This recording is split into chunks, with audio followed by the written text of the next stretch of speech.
আমাদের মাঝে যুক্ত হয়েছেন বাংলাদেশ টেক্সটাইল ইন্ডাস্ট্রির একটি স্বনামধন্য ম্যাগাজিন, আমাদের টেক্সটাইল টুডে। তো টেক্সটাইল টুডে এর সম্মানিত সিইও এবং ফাউন্ডার আমাদের তারেক আমিন স্যার, অসংখ্য ধন্যবাদ। ওনার অসংখ্য ব্যস্ততার মধ্যেও আমাদেরকে আমাদের আজকে ক্যারিয়ার ক্লাবের সামান্যতম ডাকে উনি আমাদের মাঝে সাড়া দিয়েছেন। তবে তাহমিদকে রিকোয়েস্ট করবো ওনার একটি ইন্ট্রোডিউসিং ভিডিও সেন্ড করে ওটা একটু শেয়ার স্ক্রিনে প্লে করার জন্য।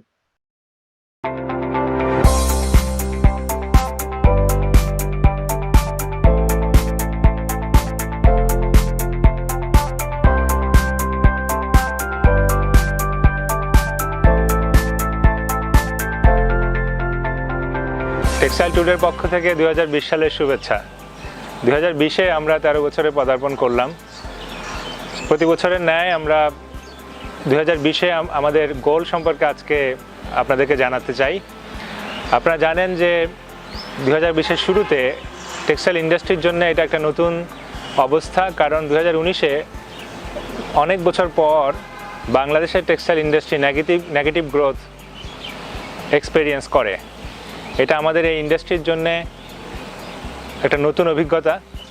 এই বাস্তবতায় টেক্সটাইল টুডে আমাদের এই ইন্ডাস্ট্রির জন্য একটা নলেজ বেসড প্ল্যাটফর্ম হিসেবে আমরা সিদ্ধান্ত নেই যে এই বাস্তবতায় আমাদের আসলে এগিয়ে আসতে হবে এবং একটা গুরুত্বপূর্ণ দায়িত্ব পালন করার জন্য চেষ্টা করতে হবে।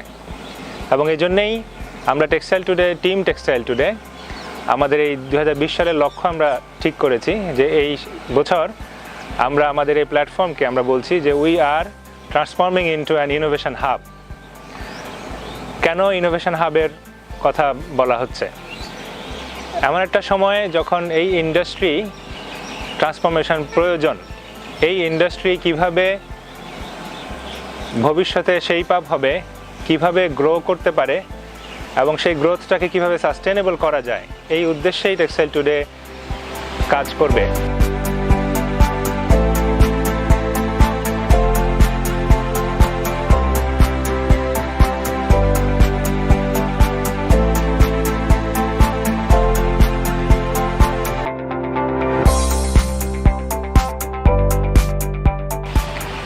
আপনারা জানেন যে টেক্সটাইল টুডে আমরা মূলত 3টা পিলারে আমরা কাজ করে যাচ্ছি। একটা হচ্ছে branding Bangladesh textile and apparel, যার আওতায় বাংলাদেশের বেস্ট প্র্যাকটিস, বাংলাদেশের ইন্ডাস্ট্রিগুলোর পজিটিভ স্টোরিগুলোকে আমরা তুলে নিয়ে আসছি।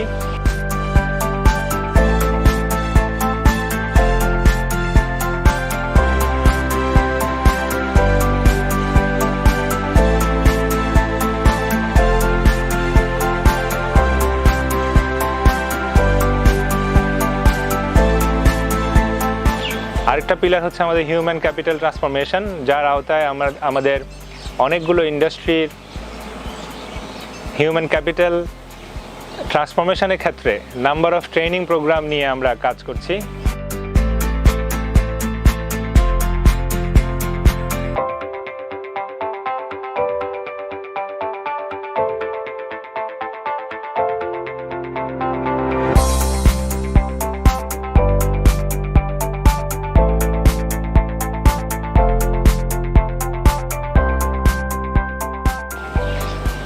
আমাদের আরেকটা পিলার হচ্ছে প্রমোটিং সাস্টেনেবিলিটি, যার আওতায় আমরা সারা পৃথিবীর বিভিন্ন সাস্টেনেবল সলিউশনসগুলোকে বাংলাদেশের ইন্ডাস্ট্রির সাথে পরিচিত করে দেওয়ার জন্যে বিভিন্ন রকম ইভেন্ট এবং অ্যাক্টিভিটিজের সাথে আমরা কাজ করছি।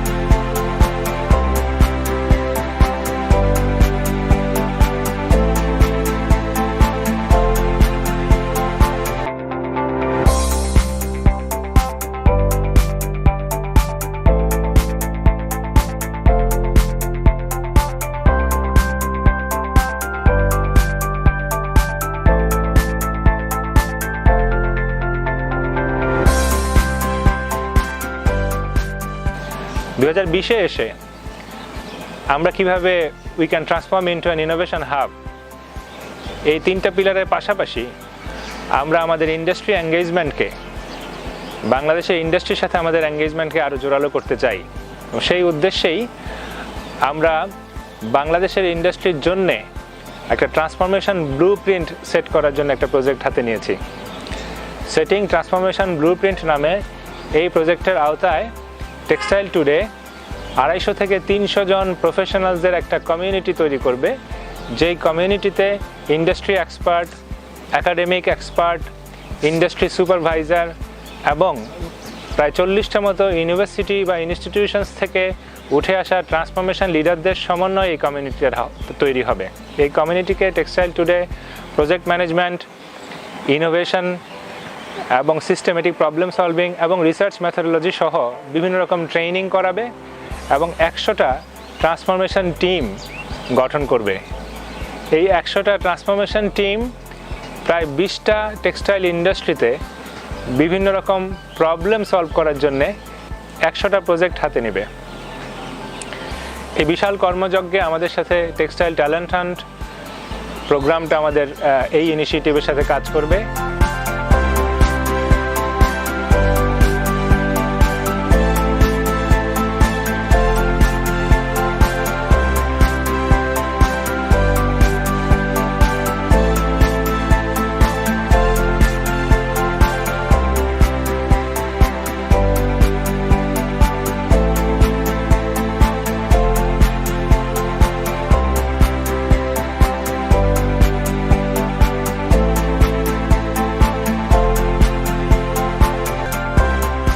এই ইনিশিয়েটিভকে সফল করার জন্যে আমরা আরেকটা প্ল্যাটফর্ম তৈরি করেছি, যার নাম হচ্ছে পিপল প্রজেক্ট।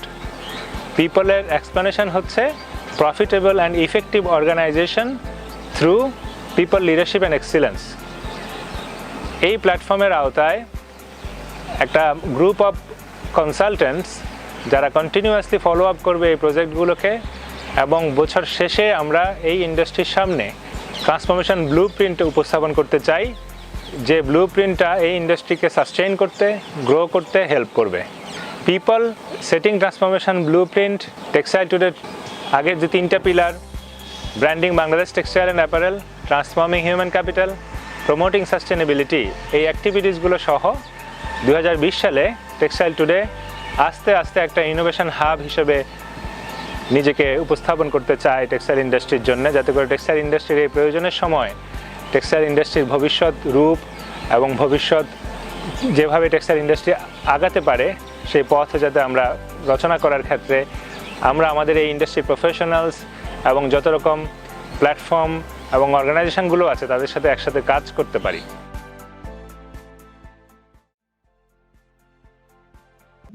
আমার মূলত আচ্ছা, প্রথমে আমি একটু ধন্যবাদ জানাই ইডেন এবং অন্য যারা ক্যারিয়ার ক্লাবের মেম্বাররা আজকে এখানে জয়েন করেছ, এবং আমি জানি হয়তো Sheikh Kamal textile engineering college সহ আরো অন্যান্য অনেকগুলো ইনস্টিটিউশন থেকে অনেকেই তোমরা আজকে এখানে জয়েন করেছো। সো আমাকে ইনভাইট করার জন্য অনেক ধন্যবাদ। আমি ইনফ্যাক্ট তোমাদেরই একজন। সো আমি নিজেকে ইউথদের একজন মনে করি, নিজেকে ইউথ মনে করি। So I prefer to be with the youth. এই জন্য যে কোনো opportunity I would like to take, to go to the campus এবং ইউথদের সাথে, স্টুডেন্টদের সাথে ইনভলভ থাকার জন্য আমি চেষ্টা করি। সো এই জন্য আজকের এই সেশনটা basically don't take it too much, too much formal. We can have some informal discussion. আমার মনে হয় আইডিয়া শেয়ারিং, কোশ্চেন অ্যান্সার এগুলো হতে পারে। সো আজকে এমনিতে তোমরা যে টপিকটা চুজ করেছো, আমি জানি যে যখনই আমি এখন স্টুডেন্টদের সাথে যতটুকু ইন্টারাকশন হচ্ছে আমি দেখতে পাচ্ছি যে সবার মধ্যে এক ধরনের ভীতি কাজ করছে যে ইন্ডাস্ট্রি সিচুয়েশন কেমন, এবং আমরা এখন বের হয়ে আমরা যে ইন্ডাস্ট্রিতে প্রবেশ করব সেখানে স্কোপ কি, এই বিষয়গুলো নিয়ে সবাই একটু চিন্তিত। আবার একই সাথে আমি এরকমও দেখতে পাচ্ছি যে লকডাউন সিচুয়েশন এবং ক্যাম্পাসগুলো বন্ধ, একটা আনসার্টেন সিচুয়েশনের মধ্যে আমরা অনেকেই আছি। ক্যাম্পাস কবে খুলবে, একাডেমিক অ্যাক্টিভিটিস গুলো চালু হবে কবে। সো এর ফলে অনেকের মধ্যে এক ধরনের জড়তা এবং হতাশা বিরাজ করছে।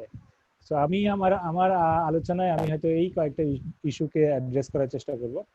আর টেক্সটাইল ইন্ডাস্ট্রি সম্পর্কে খুব জ্ঞানগর্ভ আলোচনা করার মতো খুব যোগ্য ব্যক্তি আমি না। আর তারপরেও যদি মিডিয়া প্ল্যাটফর্ম হিসেবে, মিডিয়া হিসেবে, as I have been following the industry for about 13 years as a media, তো সেই ক্ষেত্রে একটা আমার আন্ডারস্ট্যান্ডিং আমি হয়তো শেয়ার করতে পারি, যেটা তোমাদের কাজে লাগবে তোমার ক্যারিয়ার প্ল্যানের ক্ষেত্রে, তোমার লাইফের প্ল্যানের ক্ষেত্রে, যেটা হয়তো কাজে লাগবে। প্রথমে যে কোশ্চেনটা করেছো বা যে অ্যাসপেক্টটা নিয়ে বলেছো যে আমাদের ইন্ডাস্ট্রি, অতীতের ইন্ডাস্ট্রি কেমন ছিল, সো অতীতের ইন্ডাস্ট্রি কেমন ছিল এটা মানে খুব স্ট্যাটিস্টিক্স দিয়ে আসলে আমার মনে হয় আলোচনা করার দরকার নাই, যেগুলো তোমরা অনেকে জানো। আমি হয়তো ইন্ডাস্ট্রির একটা বেসিক ফরমেশন নিয়ে একটু কথা বলবো, যে বেসিক ফরমেশনটা সম্পর্কে তোমাদের যদি প্রপার আন্ডারস্ট্যান্ডিং থাকে, তাহলে তোমরা অতীতের ইন্ডাস্ট্রি, আজকের ইন্ডাস্ট্রি এবং আগামী দিনের ইন্ডাস্ট্রিকে তোমরা বুঝতে পারবা এবং অ্যানালাইজ করতে পারবা, ডিফাইন করতে পারবা। সো যে কোনো সেক্টর বা যে কোনো একটা শিল্প শিল্প খাত হিসেবে যদি তুমি সংজ্ঞায়িত করতে চাও, এই শিল্প খাতের বা ইন্ডাস্ট্রির মূলত তিনটা কম্পোনেন্ট আছে। একটা হচ্ছে তোমার র ম্যাটেরিয়ালস, যে র ম্যাটেরিয়ালস গুলো বা কাঁচামালগুলো তুমি ব্যবহার করো ওই ইন্ডাস্ট্রিতে। সো ইন্ডাস্ট্রিটা ফিজিক্যালি তুমি দেখো যে এখানে আসলে ম্যানুফ্যাকচারিং হয় বা প্রোডাকশন হয়, এটা হচ্ছে দ্বিতীয় কম্পোনেন্ট। আর তৃতীয় কম্পোনেন্ট হচ্ছে মার্কেট, অর্থাৎ তুমি তোমার এই পণ্যটা যেখানে তুমি বিক্রি করবা, মার্কেটটা। So most of the cases আমাদের আসলে উল্টো দিক থেকে দেখা উচিত, আমাদের আসলে মার্কেট, তারপরে ম্যানুফ্যাকচারিং, তারপরে র মেটেরিয়ালস, এভাবে দেখা উচিত। সো কাস্টমার, তারপরে হচ্ছে ম্যানুফ্যাকচারিং, তারপরে তোমার কাঁচামাল র মেটেরিয়ালস কোথা থেকে আসে এটা দেখা উচিত। সো টেক্সটাইল গার্মেন্টস ইন্ডাস্ট্রি বাংলাদেশে কেন এসছে এবং এই ইন্ডাস্ট্রির ফরমেশনটা কি, এটা তোমার বোঝার জন্য এইভাবে যদি তোমরা দেখো, তাহলে তোমরা খুব সহজে বুঝতে পারবে যে আমাদের কাস্টমার কোথায়, আমাদের মার্কেট কোথায়। সো আমরা জানি যে এটা একটা এক্সপোর্ট ওরিয়েন্টেড ইন্ডাস্ট্রি এবং আমাদের মার্কেটটা বেসিক্যালি আমরা জানি যে ইউরোপ, আমেরিকা সহ মূলত পশ্চিমা বিশ্ব আমাদের মেজরিটি মার্কেট। আর এছাড়া আরো ছোটখাটো কিছু মার্কেট আছে উইচ ইজ নট সিগনিফিকেন্ট। আর আমাদের র মেটেরিয়ালস গুলো যদি তুমি দেখো যে র মেটেরিয়ালস গুলো কোথেকে আসে, তোমরা অনেকে জানো আমাদের ইন্ডাস্ট্রি প্রায় about 90% product is cotton blends, cotton product. So আমরা কি কটন উৎপাদন করি ফাইবার হিসেবে? আমাদের দেশে কিন্তু কটন উৎপন্ন হয় না। সো এই কটন ফাইবারটাও কিন্তু আমরা ইম্পোর্ট করে নিয়ে আসি। মোস্ট অফ দ্য কেসেস আমরা ইম্পোর্ট করে থাকি আমেরিকা থেকে, ইন্ডিয়া থেকে, অথবা সিআইএস কান্ট্রিগুলো থেকে। আগে আমরা ইম্পোর্ট করতাম বেশি, এখন সিআইএস থেকে এখনো কিছু ইম্পোর্ট হয়, আফ্রিকা থেকে কিছু ইম্পোর্ট হয়। সো এই কটন ফাইবার আমরা এসব দেশ থেকে নিয়ে এসে, এবং আমরা যে ফ্যাক্টরিটা আমরা করেছি ম্যানুফ্যাকচারিং ইন্ডাস্ট্রি, সেই ম্যানুফ্যাকচারিং ইন্ডাস্ট্রিতে অন্যান্য যেসব কাঁচামাল এবং অন্যান্য যেসব মেশিনারি বা ক্যাপিটাল মেশিনারি দরকার হয়, এগুলো কিন্তু তোমরা জেনে থাকবা যে এগুলো আমরা আসলে মোস্টলি ইম্পোর্ট করে থাকি। So European technology, Chinese technology, machinery, এগুলো আমরা ব্যবহার করে থাকি। এবং কেমিক্যাল সহ বা অ্যাক্সেসরিজ সহ অনেক কাঁচামালের জন্য আমরা ওগুলো আমাদেরকে অনেক সময় ইম্পোর্ট করতে হয়। সো এই যে ইন্ডাস্ট্রিটা, এই ইন্ডাস্ট্রিটা একটা ট্রুলি গ্লোবাল ইন্ডাস্ট্রি। সো এই গ্লোবাল ইন্ডাস্ট্রিতে কয়েকটা বিষয় আছে। একটা যেমন এখানে তুমি দেখছো যে অনেক পরিমাণে পণ্য মুভ করতেছে, অর্থাৎ পণ্য এক দেশ থেকে এক দেশে যাচ্ছে, অর্থাৎ র মেটেরিয়ালস গুলো এক দেশ থেকে এক দেশে যাচ্ছে। আবার এই পণ্য যখন মুভ করে, মানুষ কিসের বিনিময়ে পণ্য বিক্রি করে? মানুষ তো টাকার বিনিময়ে পণ্য বিক্রি করে, তাই না? সো মানুষ তাহলে এখানে কি মুভ করতেছে? পণ্যের সাথে সাথে টাকা মুভ করতেছে। আমরা যদি বলি যে ইউএস ডলারে যদি কন্ট্রাক্ট হয়, বা হচ্ছে যে ইউরোতে যদি কন্ট্রাক্ট হয়, বা পাউন্ড স্টার্লিং এ যদি কন্ট্রাক্ট হয়, তাহলে এই ডলারগুলো কিন্তু মুভ করে, যে কারণে আসলে বিজনেস গুলো গড়ে ওঠে এবং এই অপারেশনস গুলো সংগঠিত হয়। এইভাবে আমি ব্যাখ্যা করছি কেন, এই ব্যাখ্যাটা তোমরা যদি খুব সহজে গ্র্যাব করতে পারো, তাহলে তোমরা আজকের যে করোনা পরবর্তী যে টেক্সটাইল ইন্ডাস্ট্রি, এই টেক্সটাইল ইন্ডাস্ট্রিকে কিন্তু তোমরা কিন্তু খুব সহজেই বুঝতে পারবা যে ইম্প্যাক্টটা কেমন হয়েছে। সো এখন যদি দেখো যে করোনার যে ইম্প্যাক্টটা আমরা দেখছি যে এটা একটা গ্লোবাল ইম্প্যাক্ট আছে, তার আগে আরেকটু যোগ করে নেই যে এই যে মেকানিজম যেখানে হচ্ছে গ্লোবালি পণ্যগুলো এক এক দেশ থেকে এক এক দেশে মুভ করতেছে, আবার একই সাথে এর সাথে যে ফাইন্যান্সটা, যে টাকার বিনিময়ে তুমি পণ্য মুভ করাচ্ছ, এটাও মুভ করতেছে। সো এটা কিন্তু একটা গ্লোবালাইজেশনের প্রভাব, এবং এখানে একটা গ্লোবাল সিস্টেম কাজ করে, এবং এই গ্লোবাল সিস্টেম কাজ করার ফলে আসলে এই ইন্ডাস্ট্রিটা আমাদের এখানে আছে এবং এখানে টিকে আছে। এই আমাদের দেশের ইন্ডাস্ট্রি আসলে আমাদের ইন্টারনাল ফ্যাক্টরের উপরে যতটা না নির্ভরশীল, তার চেয়ে আরো অনেক বেশি আসলে বাইরের বিভিন্ন ফ্যাক্টরের উপরে কিন্তু আমাদের এই ইন্ডাস্ট্রি নির্ভর করে। সো এর ফলে আমরা দেখতে পাই যে ইউরোপের ইকোনমি, আমেরিকার ইকোনমি, চায়নার অবস্থা, তারপরে ইভেন গ্লোবাল যে শিপমেন্টগুলো, ট্রেডগুলো অবস্থা, এবং এবং আমাদের কম্পিটিং কান্ট্রিগুলো কম দামে করে ফেলছে কিনা, এবং অর্ডারগুলো ওদিকে চলে যাচ্ছে কিনা, নানান ফ্যাক্টর কিন্তু আমাদের এখানে কাজ করে আমাদের এই মার্কেটটাকে বা এই বিজনেসটাকে ধরে রাখার জন্য। সো এখন যখন করোনা ইম্প্যাক্ট আসলো, ইনিশিয়ালি এটা চায়না থেকে শুরু হয়, পরে এখান থেকে ইরান হয়ে, আমরা জানি যে অস্ট্রেলিয়া হয়ে, ইতালি হয়ে এটা আসলে সারা বিশ্বে ছড়িয়ে পড়েছে, এবং আজকে সবচেয়ে বেশি এফেক্টেড জায়গাগুলোর মধ্যে আমাদের দুইটা মার্কেট, ইউরোপ এবং আমেরিকা, সবচেয়ে বেশি এফেক্টেড দুটো জায়গা। সো সেই জায়গাগুলোতে এখন যদি তুমি দেখো যে একটা কোয়ার্টার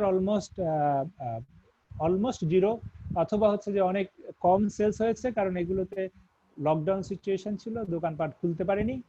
এখন যখন সামার শুরু হচ্ছে, এখন আস্তে আস্তে সেখানে তারা কিছু অ্যাক্টিভিটি শুরু করার চেষ্টা করছে। এখনো তারা ভয়ের মধ্যে আছে যে আবার সেকেন্ড ওয়েভ না আসে, এবং ফার্স্ট ওয়েভটাও এখনো শেষ হয়নি। সো এর ফলে আমরা দেখতে পাচ্ছি যে আমাদের যে মার্কেটটা, এই মার্কেট কিন্তু সিভিয়ারলি এফেক্টেড, এবং সেখানে সেলস গুলো হচ্ছে না। সেই সেলস গুলো না হওয়ার কারণে এইটার অবিসম্ভাবী একটা প্রভাব আমাদের এখানে এসে পড়বে, এটাই স্বাভাবিক। আবার যদি তুমি দেখো আমাদের র ম্যাটেরিয়ালস গুলো, যখন এই প্যান্ডেমিকটা শুরু হয়, করোনা কিন্তু প্রথমে চায়নায় শুরু হয়, এবং তখন মানুষ ভাবতে পারেনি যে চায়না থেকে এটা এত দ্রুততার সহিত সারা বিশ্বে ছড়িয়ে পড়বে, এবং এইভাবে এইরকম সিভিয়ার সিচুয়েশনে যাবে, যেরকম সিচুয়েশন আসলে ইতালিতে হয়েছে এবং আমেরিকা হয়েছে পার্টিকুলারলি, এবং ইউকে তো আরো severe situation, eventually France, Germany, বিভিন্ন দেশে সবচেয়ে ওয়ার্স্ট সিচুয়েশন এখন আমেরিকাতে। সো এই সিচুয়েশন গুলো আসলে অনেকে ভাবতে পারেননি, কিন্তু তখন চায়নার ইম্প্যাক্ট নিয়ে লোকজন ভাবছিল যে আমার ফ্যাব্রিক সাপ্লাই বন্ধ হয়ে যাবে, আমার কেমিক্যাল সাপ্লাই বন্ধ হয়ে যাবে, আমার র মেটেরিয়ালস বন্ধ হয়ে যাবে, দেন আমরা কিভাবে শিপমেন্ট করব। আমরা তখন এগুলো নিয়ে কথা বলছিলাম। সো আমরা যেটা বুঝলাম যে আমাদের এই ইন্ডাস্ট্রির বর্তমান এই ফ্রেমওয়ার্কের ফলে আমরা কিন্তু ভেরি মাচ ভালনারেবল, এবং আমরা দেখতে পাচ্ছি যে ইউরোপের যদি কোনো ইন্টারাপশন হয় আমরা এফেক্টেড, আবার একইভাবে যদি চায়না, ইন্ডিয়াতে ইন্টারাপশন হয় আমরা এফেক্টেড হই। এখন এফেক্টেড হওয়ার রূপটা কতটুকু আমি পরবর্তী তোমাদের কোশ্চেন নিলে আমি আরো ফার্দার আলোচনা করব। আমি জাস্ট বললাম যে এফেক্টেড হওয়ার রূপটা সত্যিকার অর্থে এখনো পর্যন্ত আমরা যা বুঝতে পারছি যে দুইটা কোয়ার্টার ব্যাডলি এফেক্টেড হওয়ার সম্ভাবনা, একটা কোয়ার্টার অলরেডি হয়েছে। এই কোয়ার্টারে বাংলাদেশের এক্সপোর্ট অনেকটাই নেমে গেছে। আমার কাছে মনে হয় যে এই কোয়ার্টারে হয়তো 30-40% এক্সপোর্ট হয় কিনা আমি জানি না, even could be even less. আর নেক্সট কোয়ার্টারে আমরা হয়তো এক্সপোর্টটা আমাদের বাড়বে, জাম্প করবে একটা লেভেলে মনে করা যাচ্ছে, কারণ হচ্ছে আমাদের ব্যাকগ্রাউন্ডে ব্যাকলগ যেটা তৈরি হয়ে গেছে, এটা হয়তো ঈদের পরে কিছু শিপমেন্ট শুরু হতে পারে, যেগুলো অনেকগুলো শিপমেন্ট আটকানো ছিল। কিন্তু প্রবলেম হচ্ছে যে শিপমেন্ট যাবে, কিন্তু করেসপন্ডিং যে টাকাটা আসার কথা, এই টাকাটা ব্র্যান্ডগুলো ছাড়তেছে না, এবং টাকার ক্ষেত্রে তারা ডিসকাউন্ট চাচ্ছে, এবং নানা রকম ডিসকাউন্ট এবং টাকাটা অনেক ডিলে করার জন্য তারা অনুরোধ করছে। এর ফলে এই পেমেন্টগুলো অনেক পেমেন্টই 6 মাস থেকে 1 বছর পর্যন্ত, কেউ 2 বছর পর্যন্ত ডিলে করতে চাচ্ছে। তো এর ফলে আমাদের ফ্যাক্টরিগুলো আমরা দেখছি যে ফাইন্যান্সিয়ালি উইক হয়ে যাচ্ছে, এবং আমাদের ব্যাংকগুলো যথেষ্ট পরিমাণ সাপোর্ট দিতে পারছে না ফ্যাক্টরিগুলোকে তাদের বিজনেসটা রান করার জন্য। এখানে এসে গভর্নমেন্ট কিছু সাপোর্ট দেওয়ার চেষ্টা করেছে। তারা এই যে 70,000 কোটি টাকার একটা ফান্ড তৈরি করেছে এক্সপোর্ট ইন্ডাস্ট্রিকে সাপোর্ট দেওয়ার জন্য। কিন্তু আমরা জানি যে এই ফান্ডগুলো আসলে সরকারকে, মানে ফ্যাক্টরিগুলোকে নিতে হবে সুদের এগেনস্টে বা লোনের এগেনস্টে। সব ফ্যাক্টরিগুলোকে লোন সহ পরিশোধ করতে হবে, এবং এগুলো রিলিজ করার ক্ষেত্রেও আমি দেখতে পাচ্ছি যে অনেকেই অ্যাক্সেস করতে পারছে না, কেউ অ্যাক্সেস করতে পারছে। All together this is the situation. এই আমি একটু ব্রিফলি বললাম, আমি জানি না খুব সহজে তোমাদেরকে বুঝাতে পেরেছি কিনা। যদিও এ ব্যাপারে হয়তো আরো ফার্দার যদি কখনো আলোচনা হয়, তোমরা এক্সপোর্ট ওরিয়েন্টেড ইন্ডাস্ট্রি, আমি যেহেতু তোমরা এখানে ফার্স্ট ইয়ার থেকে থার্ড ইয়ার পর্যন্ত স্টুডেন্টরা আছো, আমি একটু বেসিক লেভেলে একটু ধারণা দেওয়ার চেষ্টা করলাম যে ইন্ডাস্ট্রি তোমার যদি ফুল একটু যদি সংক্ষেপে বুঝতে পারো। তো খুব স্বভাবতই আমরা দেখতে পাচ্ছি যে এখানে একটা ইম্প্যাক্ট আছে। স্যার আমাদের সবার মধ্যে একটা প্রশ্ন থাকে যে ব্যাকওয়ার্ড লিঙ্কেজে আমাদের দেশে অনেক পরিমাণ ঘাটতি রয়ে গেছে আসলে। তা আমরা আসলে ব্যাকওয়ার্ড লিঙ্কেজে কি পরিমাণ ঘাটতি, বা আমাদের যে ভবিষ্যৎ টেক্সটাইল আমরা যারা বের হচ্ছে এসব একাডেমিকে পড়া করে, আমরা কি এসব সেক্টরে গিয়ে কাজ করতে পারি কিনা, বা দেশের বাইরের এই এই জবটা একটু কমাতে পারি কিনা, এটার সম্বন্ধে যদি একটু ধারণা দিতেন। Very good question. আমি মনে করি যে তোমরা এই কোশ্চেনটা করেছো, this is very good thinking. এবং আমি ইনফ্যাক্ট একটু আগে যে কথাটা বলছিলাম যে আমরা যে র মেটেরিয়ালস এর জন্য আমাদের যে